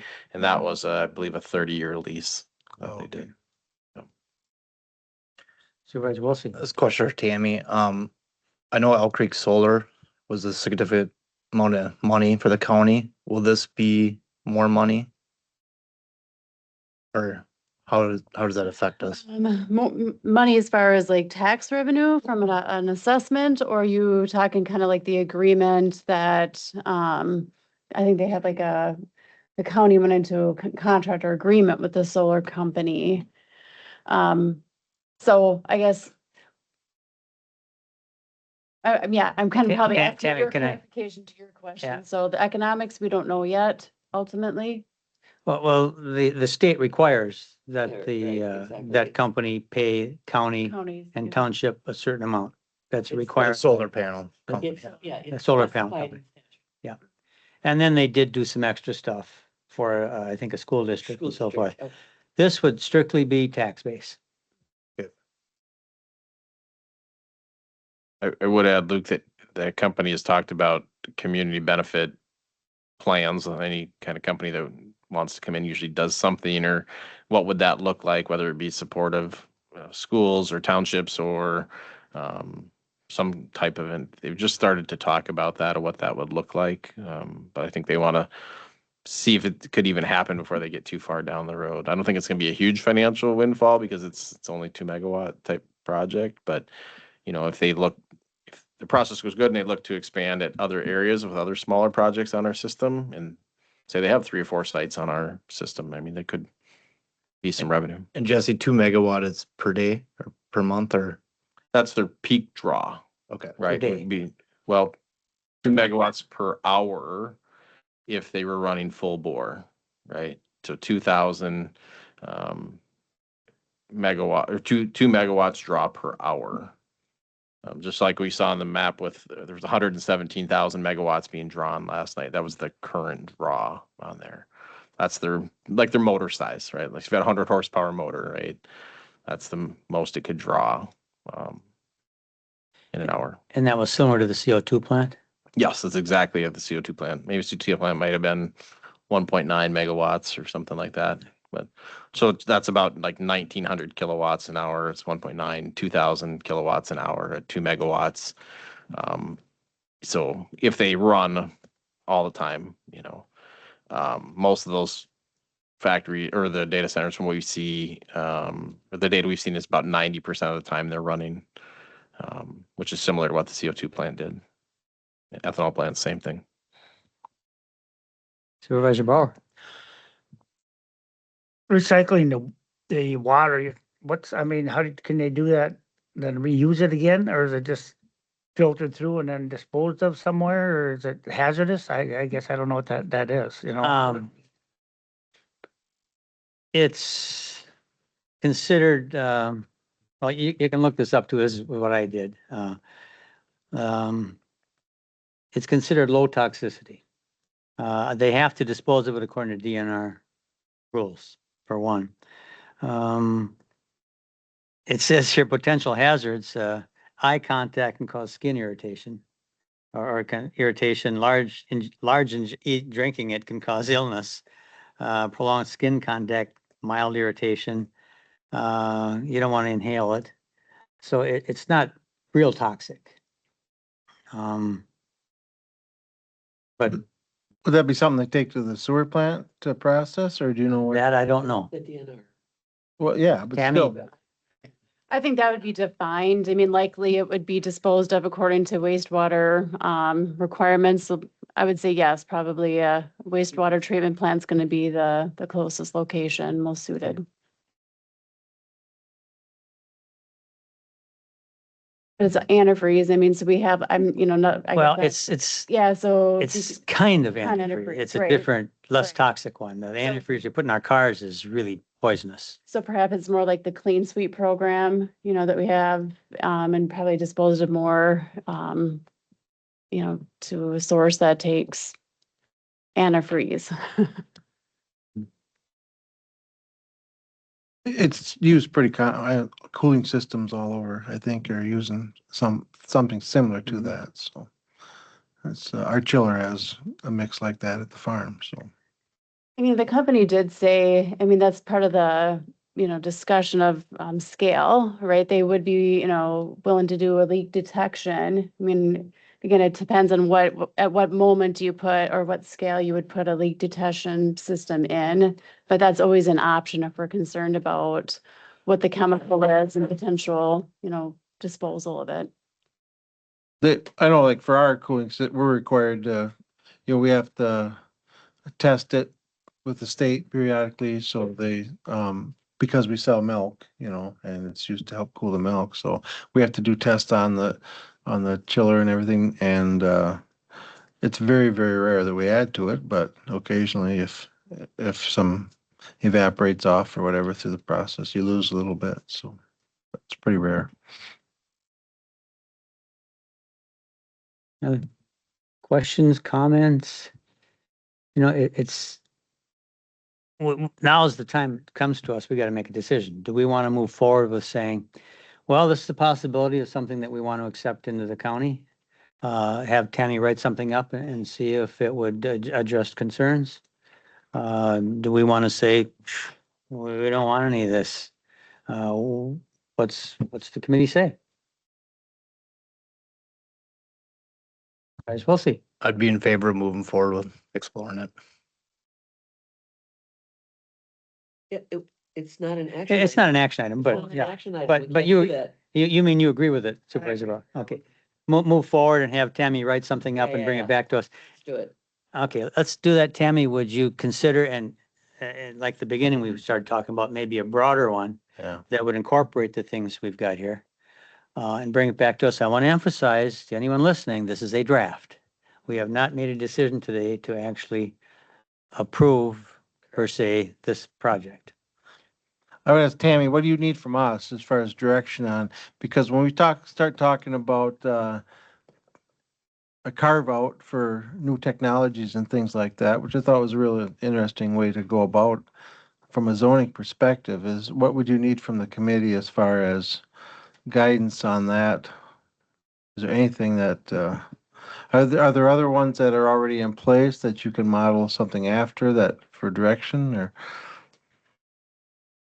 I guess I foresee myself probably bringing forward a couple options, maybe one specific definition defining data center, maybe route one, and then an alternative route considering maybe a broader definition, based on, maybe, yeah, the perfect encompassing definition language that I'll, come up with. And of course, I'll, tap Jesse's, expertise too. But I would foresee just bringing you guys a couple options to consider versus just one, because I mean, it really will fall on what direction you guys want at that time. If that seems fair, unless, you say don't have, just don't make it specific to data centers. Because that's currently what a lot of communities are doing, is just focusing on data centers. So to say we're going to model something, I would strongly encourage us not to do that, but we certainly could go that route. I agree with you, so. You're the expert. You bring it back. A couple of options is great. And I think you've got the support of the committee in moving forward on that. Totally. Well, we're going forward here now. That's great after a couple, but I think it's been worth making sure everybody knows what's going on. I just want to say, before we leave this topic, a lot of great information, so great to have you here, Jesse, and, so glad you guys had the meeting, cleared up a lot of the questions that we had, and things of that nature, so I feel very comfortable with, the discussion and the background that we had, so thank you. And just, I appreciate Mike and all your committee, just talking to Tammy and talking about all this stuff. Doesn't mean we're saying yes, right? Like Mike said, you're just putting a framework in place that helps you make a decision as a county and a community. And Mike appreciating, I mean, he took that meeting out of the blue kind of, we had our schedules line up, and Tammy too, and to take the time to come in and talk about that stuff. He's doing his homework and trying to be very, very, very transparent, which I appreciate on these issues, 'cause this is a tough issue. And I think no matter what happens down the road, whatever happens with this data center, but each one has to stand on its own merits, no matter what it's a combination of a lot of different factors. And so we've covered a lot of things with this one, but it doesn't necessarily mean that we're going to approve it, but it's, at least we're laying the framework and we can look at each one on its own merits. Great. Thank you, Dave. We've got you scheduled for the next 4 meetings now, Jesse.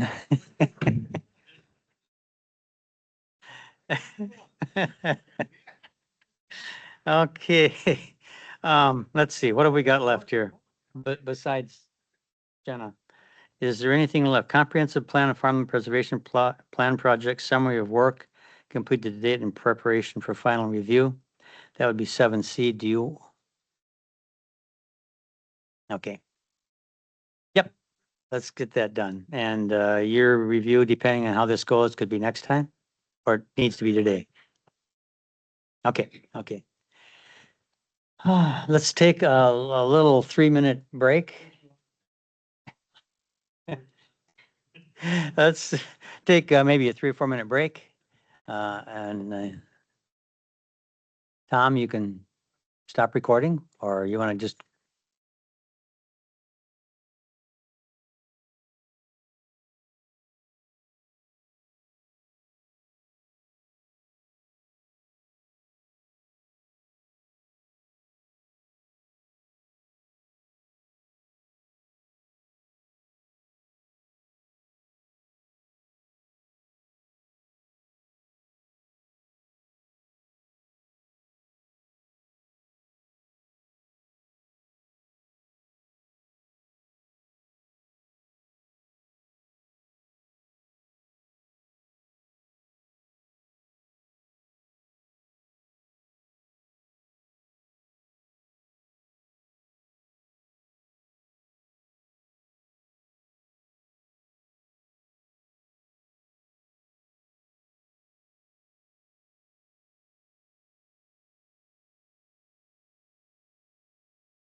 We are back here after a quick break. Jenna, if you would like to start us on the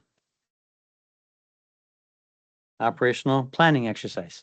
Yes, thank you. Good morning or afternoon. I'm not sure where we're at, or it is Still the morning. Okay, so I gave a little background at the last meeting. I know we didn't have time for the exercise. Perhaps that worked out well because you had a few extra weeks to review the materials, and think about what you are comfortable naming as a priority and where we can look into further. So, not to be redundant, but looking to through the lens last month of this committee as far as the biggest threats and opportunities. Those named were workforce capacity and specialized knowledge, and natural resource management and environmental resiliency. So we walked away from that meeting with those in mind. And we also provided you with the services that this committee oversees. And the intent of that was to bring you to today's exercise in hopefully arriving at some version of a consensus amongst the committee members on naming a top 2 priorities. And when we say priorities, we mean services that we would either maintain or even look at increasing. And then also naming 2 areas where you feel there is room for further review, potentially compromise or a service level reduction if it came down to it. So I do see that everyone has their materials here from last time. Thank you for that. I think at this point, we'll give a few minutes for you to think about that further. And what we would be looking for is having one service named on each post-it. The blue being the priority services, the yellow being the services that you would be willing to look into further. If you flop those around, that's okay. Um, we can work with that. So when you are ready, you can place your 2 post-its on the priority side here and your other yellow post-its on the services for review side. And then we will regroup and have discussion. Just a question, we, with our 40 programs in Health and Human Services, last week we talked about the fact that there are a lot of the services that we provide, there are services that we provide here that are mandated and they're operated at a basic level. There's not much we can do about that. We certainly are not going to be looking at cutting mandated services. So it's sort of the other ones that, and there aren't many, that we have an opportunity to think about here. So I just, there are a lot of mandated basic level services. Yep. And I welcome if you would like, we can call those out right now. There are 9 total. It looks like zoning administration is already at the basic level. Zoning and county planning and POTS. And POUTS. Yes.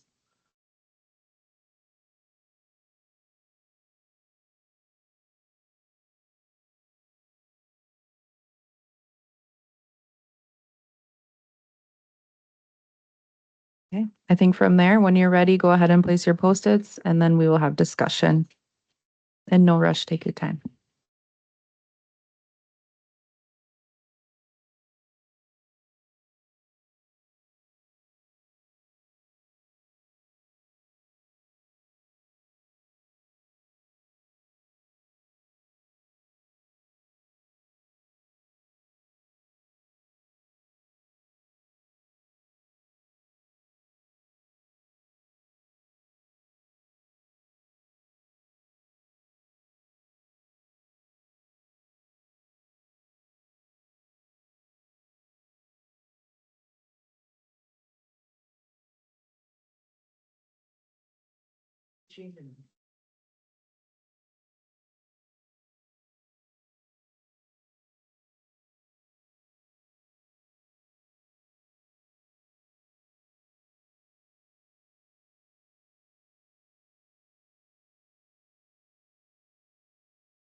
You didn't mention the water.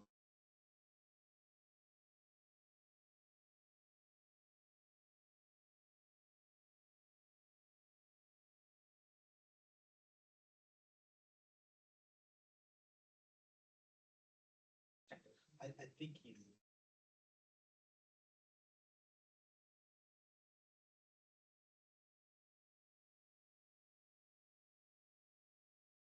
Wants us to look at this. We can go visit.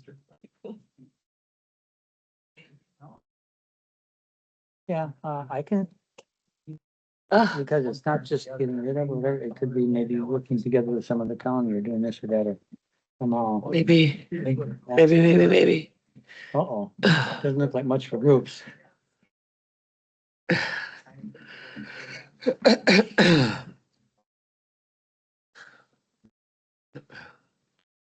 All right. Did everyone have a opportunity to place their Post-its up? I believe so. I do think we have a somewhat clear, first priority here in and water resource management. Is there any discussion that you'd like to have about that or any specific questions for our, conservationist?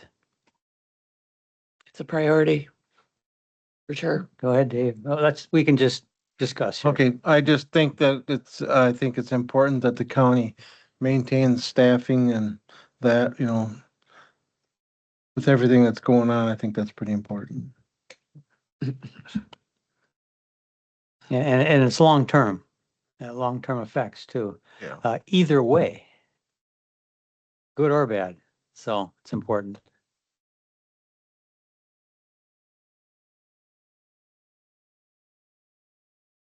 Um,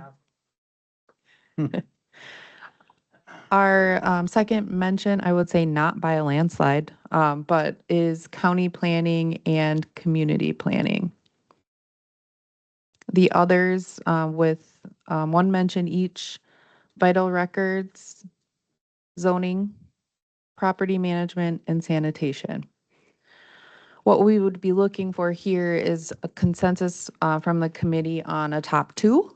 So I would welcome kind of discussion. We can do another round of voting as a result of that if you felt like that is necessary. Or if the committee is in agreement with naming county planning and community. What is that named? Yeah. And community planning as the second named priority. Since that's the only category that. Diane, Diane. Oh, sorry. As a couple, I would be happy to go with land and water resource management. That is a clear priority and planning as the second. Rest of them are scattered. Any other thoughts? Do those top two resonate for you or do they not? I agree.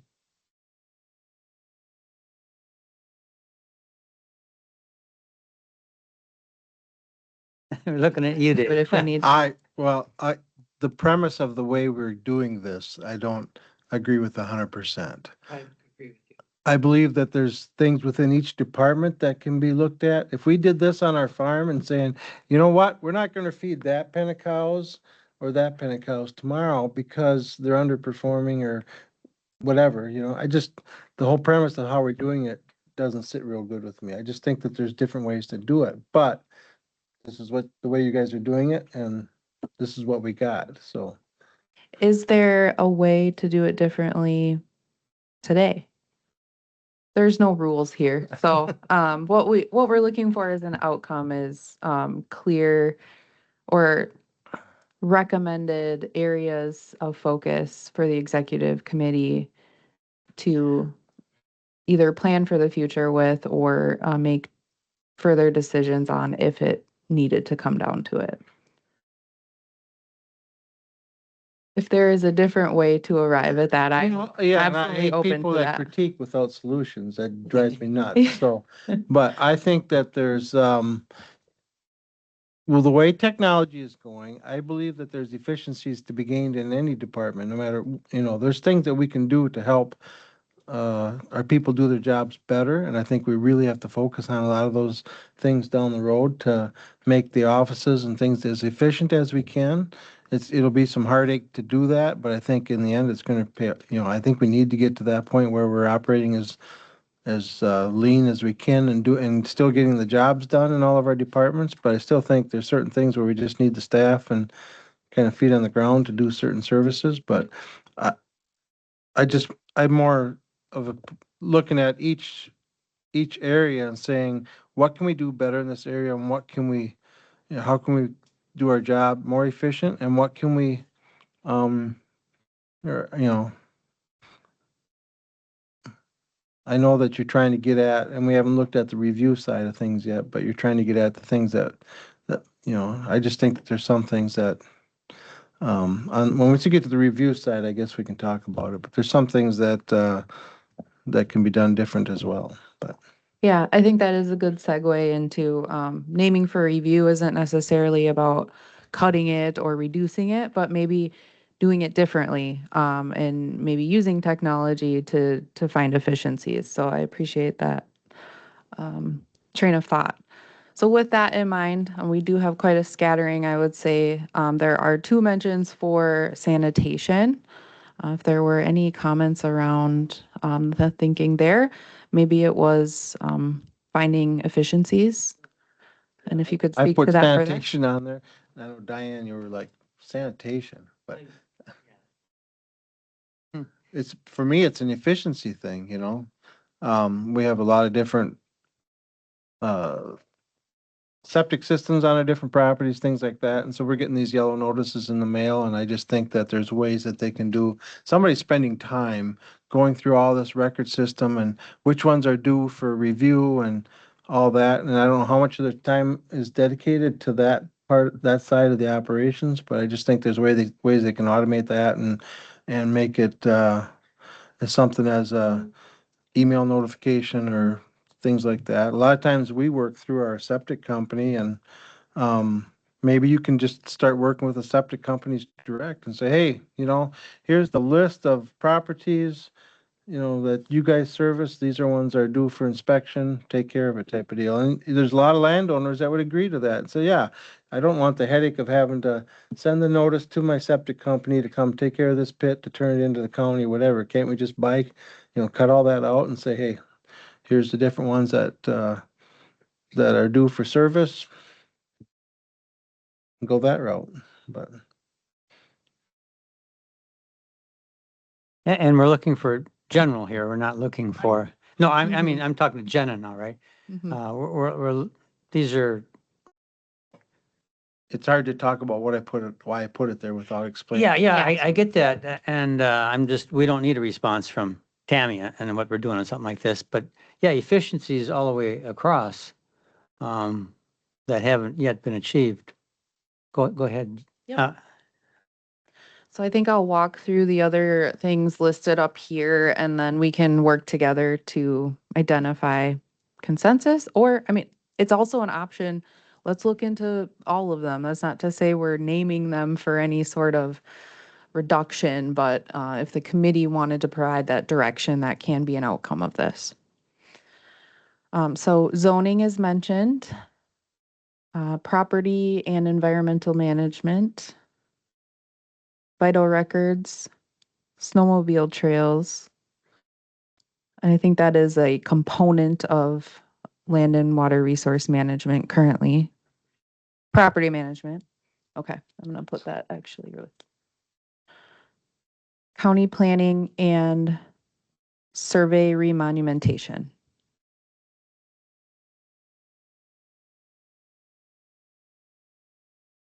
Wait. Gonna save any, I'm sorry.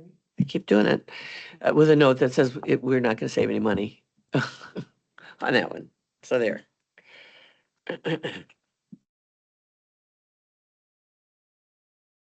Interject something here that, something that Dan sent out, maybe a Friday email or whatever. One of the things I think we all agree on, but I'd like to make sure, he said, doing more with less is not an option.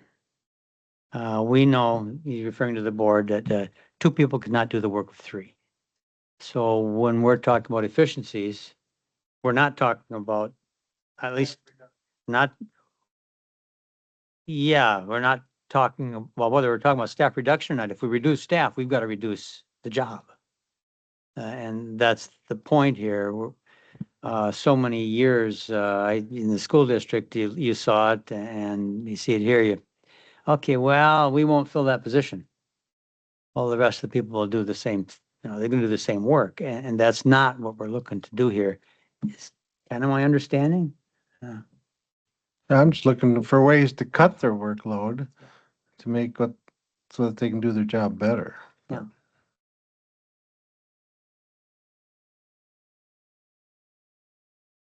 I don't mean to pick on any one service, but I think we can look at, if you want to pull out the remonumentation item, that is an example of something that we are doing at, it was named at the best Right. level currently. Right. And I'd welcome to hear from Mr. Carlson on what that would look like at a lower level of service and what the impacts are of that. Or technology. Or yeah, a More different way to do it. Yep. technology, yeah. Okay, thank you. Good morning, everyone.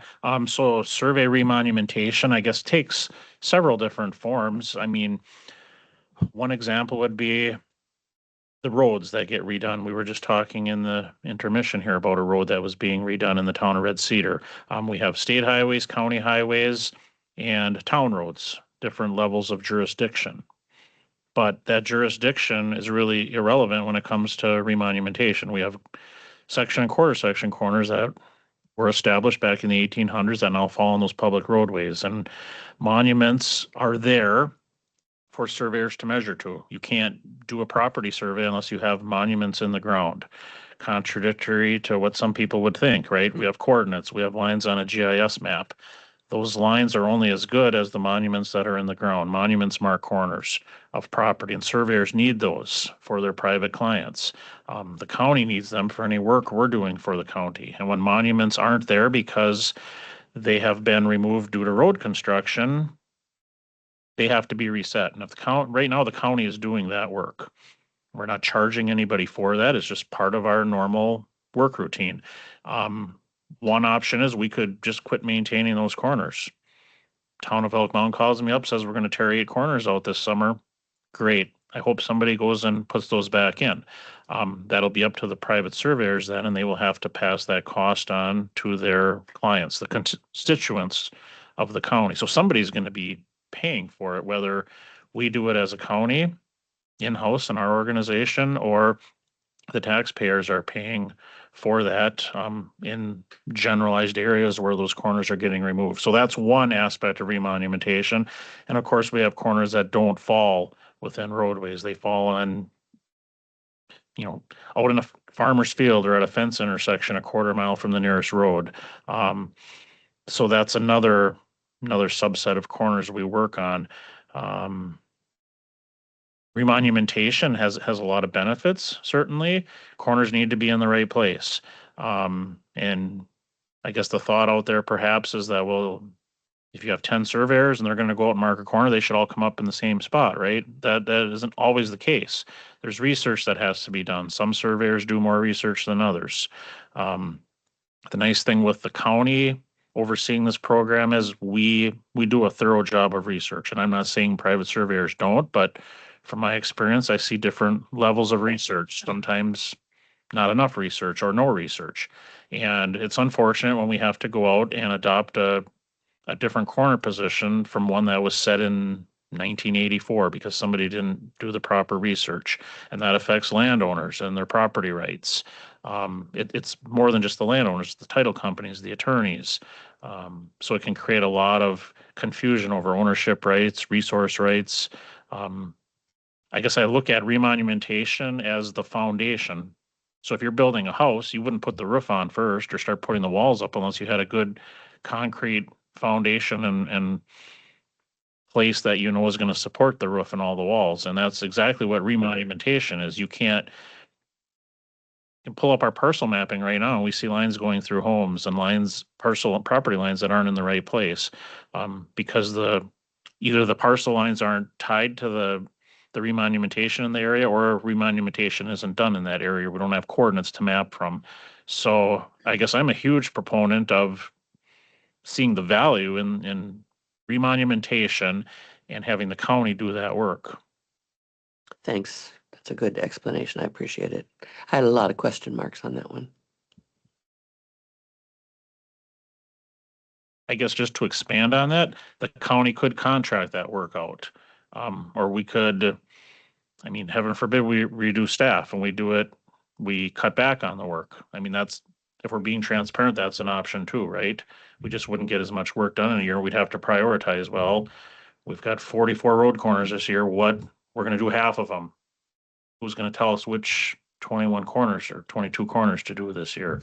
It comes down to prioritizing. We can't get all the work done. Right now, we have staffing at an acceptable level. Myself, one other full-time employee and a part-time employee. So what does that look like? I guess if we reduce staff, to maintain that same level of service, then something else has to give. Or we quit reviewing land divisions and then I spend more of my time out in the field. So I mean, it really comes down to priorities. Yeah. If you were to contract that work out and say a township was taking out 8 monuments, as you mentioned, and you were to bring a contractor, is there I guess for the committee's sake or the county's sake, your office, I mean, is it reasonable to say, okay, the township's taking out these, we have to contract somebody to come in, the township's gonna pay for these people to come in and do that service, or is that a direction we don't want to go? I guess I'm asking the committee and you as well, but. Yeah, that's a very good question. I mean, you can be fined for removing or destroying or tampering with a corner, so in theory, that the town would be liable. I mean, I'm not an attorney, but reading the statutes and penalties and things, the town would be responsible, in my opinion, for arranging that work to be done and have to pay somebody to do that work otherwise. But who's gonna go after them, right? Is our corp counsel gonna go after them, take them to court because they unlawfully removed some markers and had no arrangements made ahead of time to have them replaced? Yeah, but somebody's gonna have to pay for the remonumentation of it. I guess my question is it at the town level that's doing the work, or is it continue to stay at the county level? I just think it's just something that we have to think about, but.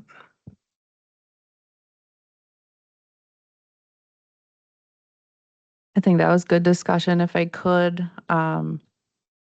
ask Chase to speak a little bit to the property and environmental management and administration. That is also a service that currently is named between better and best levels. And we have, I guess, 2 mentions of that up here. If you could speak to that, that would be great. Thank you. So in that category, there's several programs in there. A non-metallic mine reclamation program that's mandated by the state. Back in 2000, 2001, the state required every county to have a reclamation ordinance. The others that are in this category include our Knights Creek flood control structures. There's 3 PL 566 flood control structures, earthen dams in that watershed. Snowmobile Trail Aid Grant Program and Wildlife Damage and Abatement Claims Program. Those programs, so as long as first of all, the reclamation ordinance, the county has to do that, whether that's in Land and Water Conservation Division or some other county department, it still needs to happen. Knights Creek flood control structures, as long as those dams remain in place, they fall under dam safety law, and we have to maintain those. Snowmobile Trail Program, the county is the only entity through the state snowmobile trail aids program to administer funds from fees that are generated through fuel tax or registrations on snowmobiles. Goes through the State Department of Natural Resources, funnels back to the counties, through the county back to the snowmobile association or club. So without the county entity being in there, there is not a mechanism to transfer those funds back to the state snowmobile clubs or the county snowmobile clubs. And then the wildlife damage and claims program, that's basically, that costs very little bit of our time. USDA APHIS, Animal Plant Health Inspection Service, administers that program on behalf of the county. They take care of all the claims, all the correspondence. We simply are a transfer of funds. So we pay the wildlife damage bill that comes in, and then we seek reimbursement from DNR, and DNR reimburses us 100%. So we're a mechanism where the federal USDA and DNR cannot transfer the funds directly, and they must come through the county. So that's it in a nutshell. If we chose not to do any of those programs, then those services and programs aren't available. So we wouldn't have a wildlife damage program, to my knowledge. Snowmobile trail program would be significantly different. And then the flood control structures, we would have to explore removing those structures from that watershed, which is taking place in other parts of the state, where some of these flood control structures have, served their purpose, and the intent is maybe changed with time, to where they are actually removing some of them. But at this point, we're continuing to maintain them. So I guess I'd be happy to answer other questions on those. I was surprised the other day to learn just how involved we are with the snowmobile. I thought our money just came to, the money just came to us, then we gave it to the snowmobiles, but we spend quite a bit of time.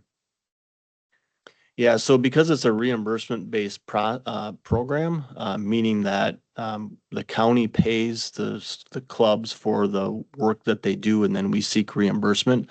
There's a pretty significant audit process, if you will, through SNARS that Janelle explained at our last meeting.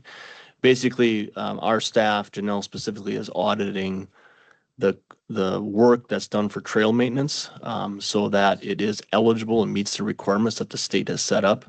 There have been snowmobile clubs that are in the state in the past that have not followed those those requirements very closely, and they've been caught with not being reimbursed by the state. So in this case, the county would be on the hook for any fees, or any payments to the clubs that would not be eligible for reimbursement. So we have to spend a significant amount of time, particularly in June, reviewing the previous year's claims from the clubs in order to make those payments and then seek reimbursement.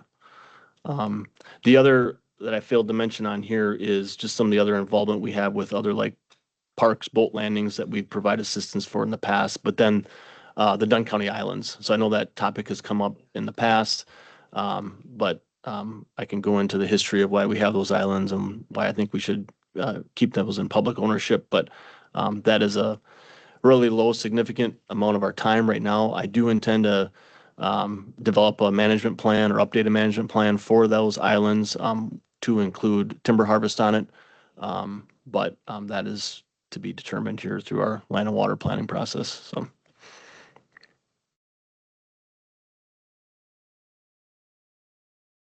Thank you. So currently 2 mentions for sanitation, and I believe the thinking behind that was exploring if we could find efficiencies, knowing that it's currently provided at the basic level and it is a mandated service. And 2 mentions for what Chase just spoke to. Are those 2 areas comfortable services for the committee to name as subject for further review? Or do we want to have more discussion about the other services mentioned? Hey, go ahead.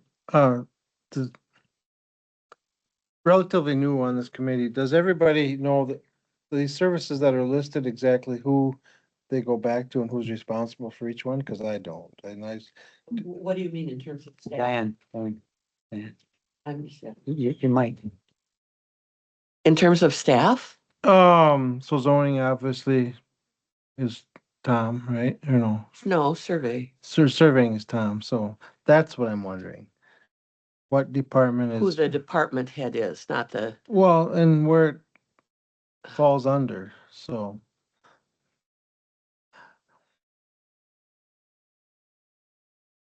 I guess I don't understand. I'll just go through them one by one. Land and water would be Chase. Yep.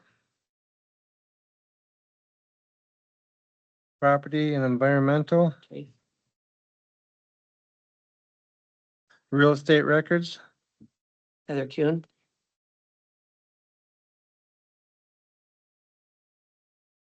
Register of Deeds. I'm sorry, Register of Deeds.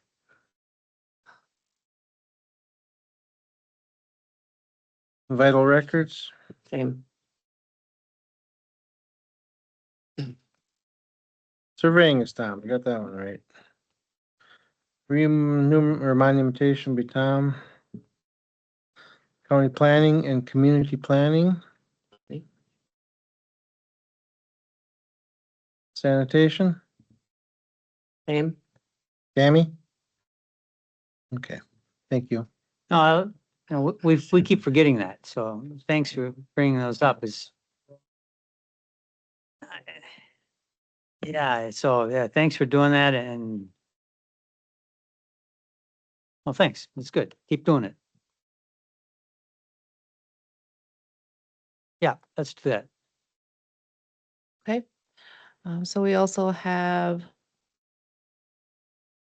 vital records. I know our Register of Deeds is not able to make it today, but we can absolutely have discussion based on the information provided. That is a service that is rated currently between the better and best levels. Any discussion you'd like to have about what that would look like, or if the thought behind that mention is to gain efficiencies? Any comments or thoughts on that? Or questions? I'll answer what I can.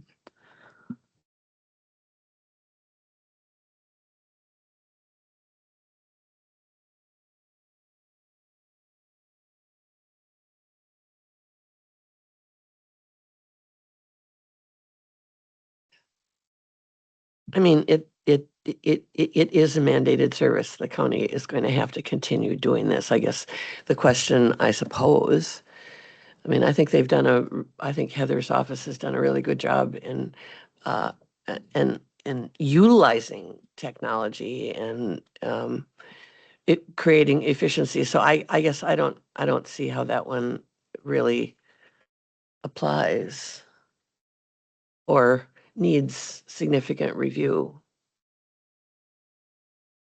Just in reading the information here, what it would look like at its most basic level, and again, that's probably most, if not all of the services that we provide.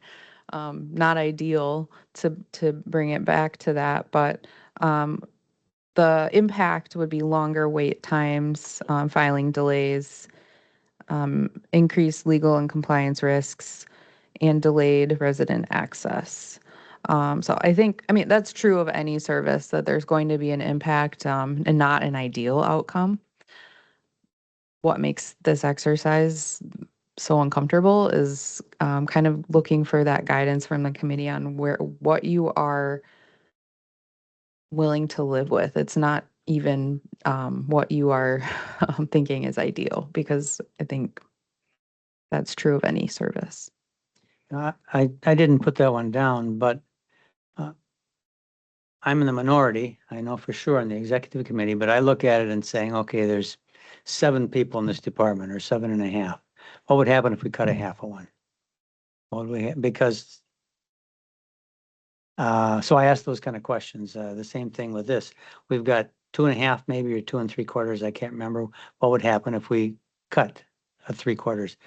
Because to change services and say we're not going to do this and then keep the same number of positions doesn't change anything as far as the budget goes.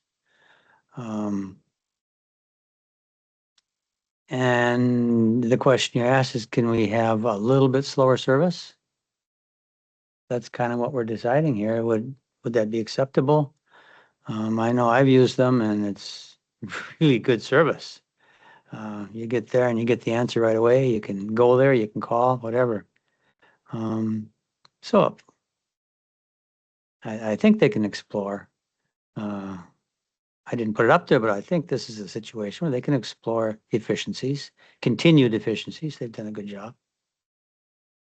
My question is that inputting of records is the work still has to be done no matter what, right? I mean, that's. So, Yeah, the room for change really here is the delays that the public would experience and other agencies that are a part of those transactions.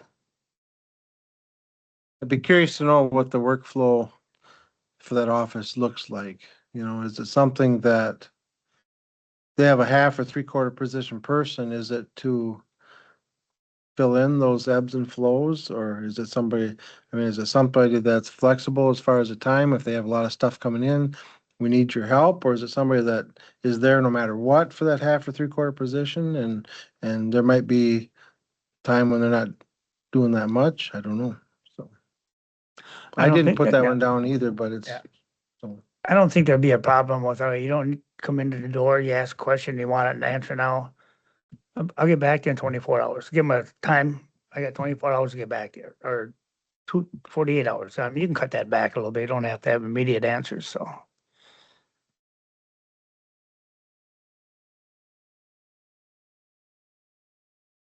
Mhm. Okay, we have county planning. I think that's relevant to the next agenda item. If Tammy would like to speak to that, maybe what that looks like now versus any alternatives. It is currently listed as a basic level.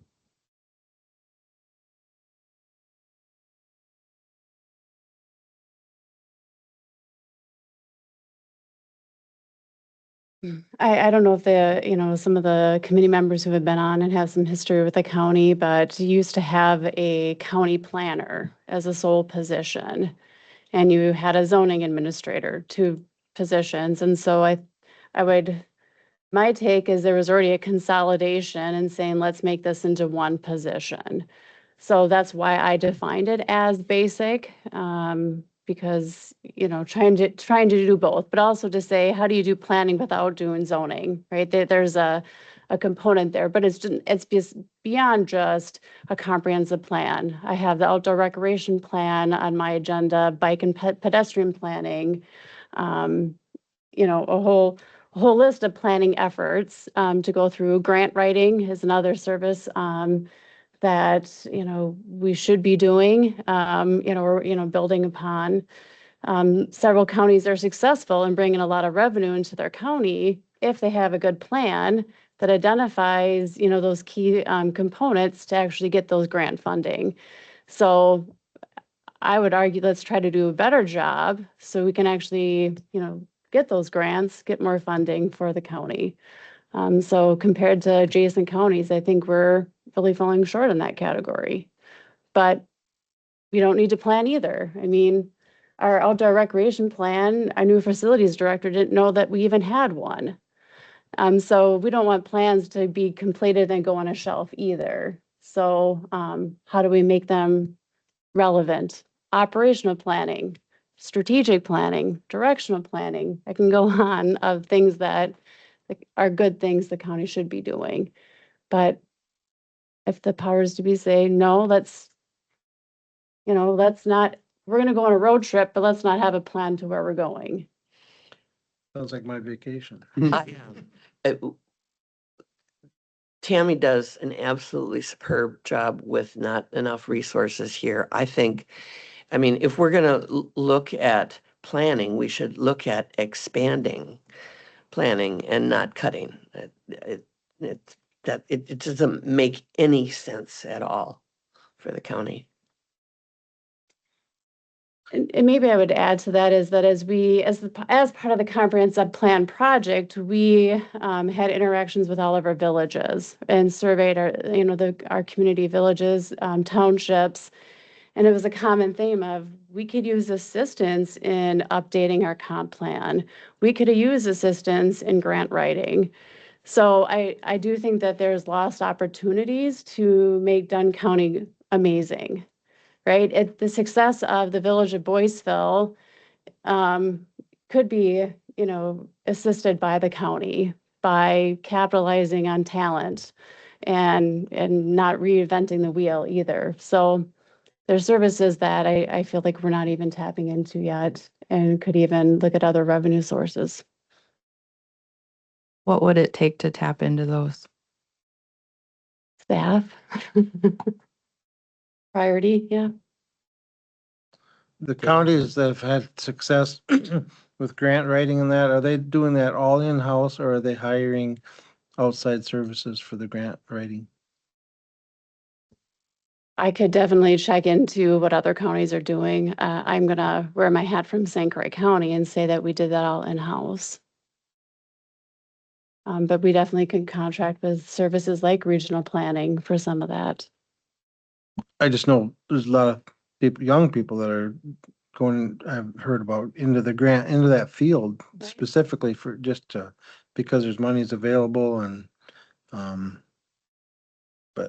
And I would say that sometimes those are like, what I would say maybe the low hanging fruit and quick wins of internships, right? We're not nearly capitalizing in the opportunities through internships to help build that skill set, but also, a quick return on, for everyone. It seems like a win-win. So again, other opportunities for the county to explore. And whether it's planning I think Dunn County is unique where we have administration that could, also be a planning, or are planning, right? So there's other connections there too.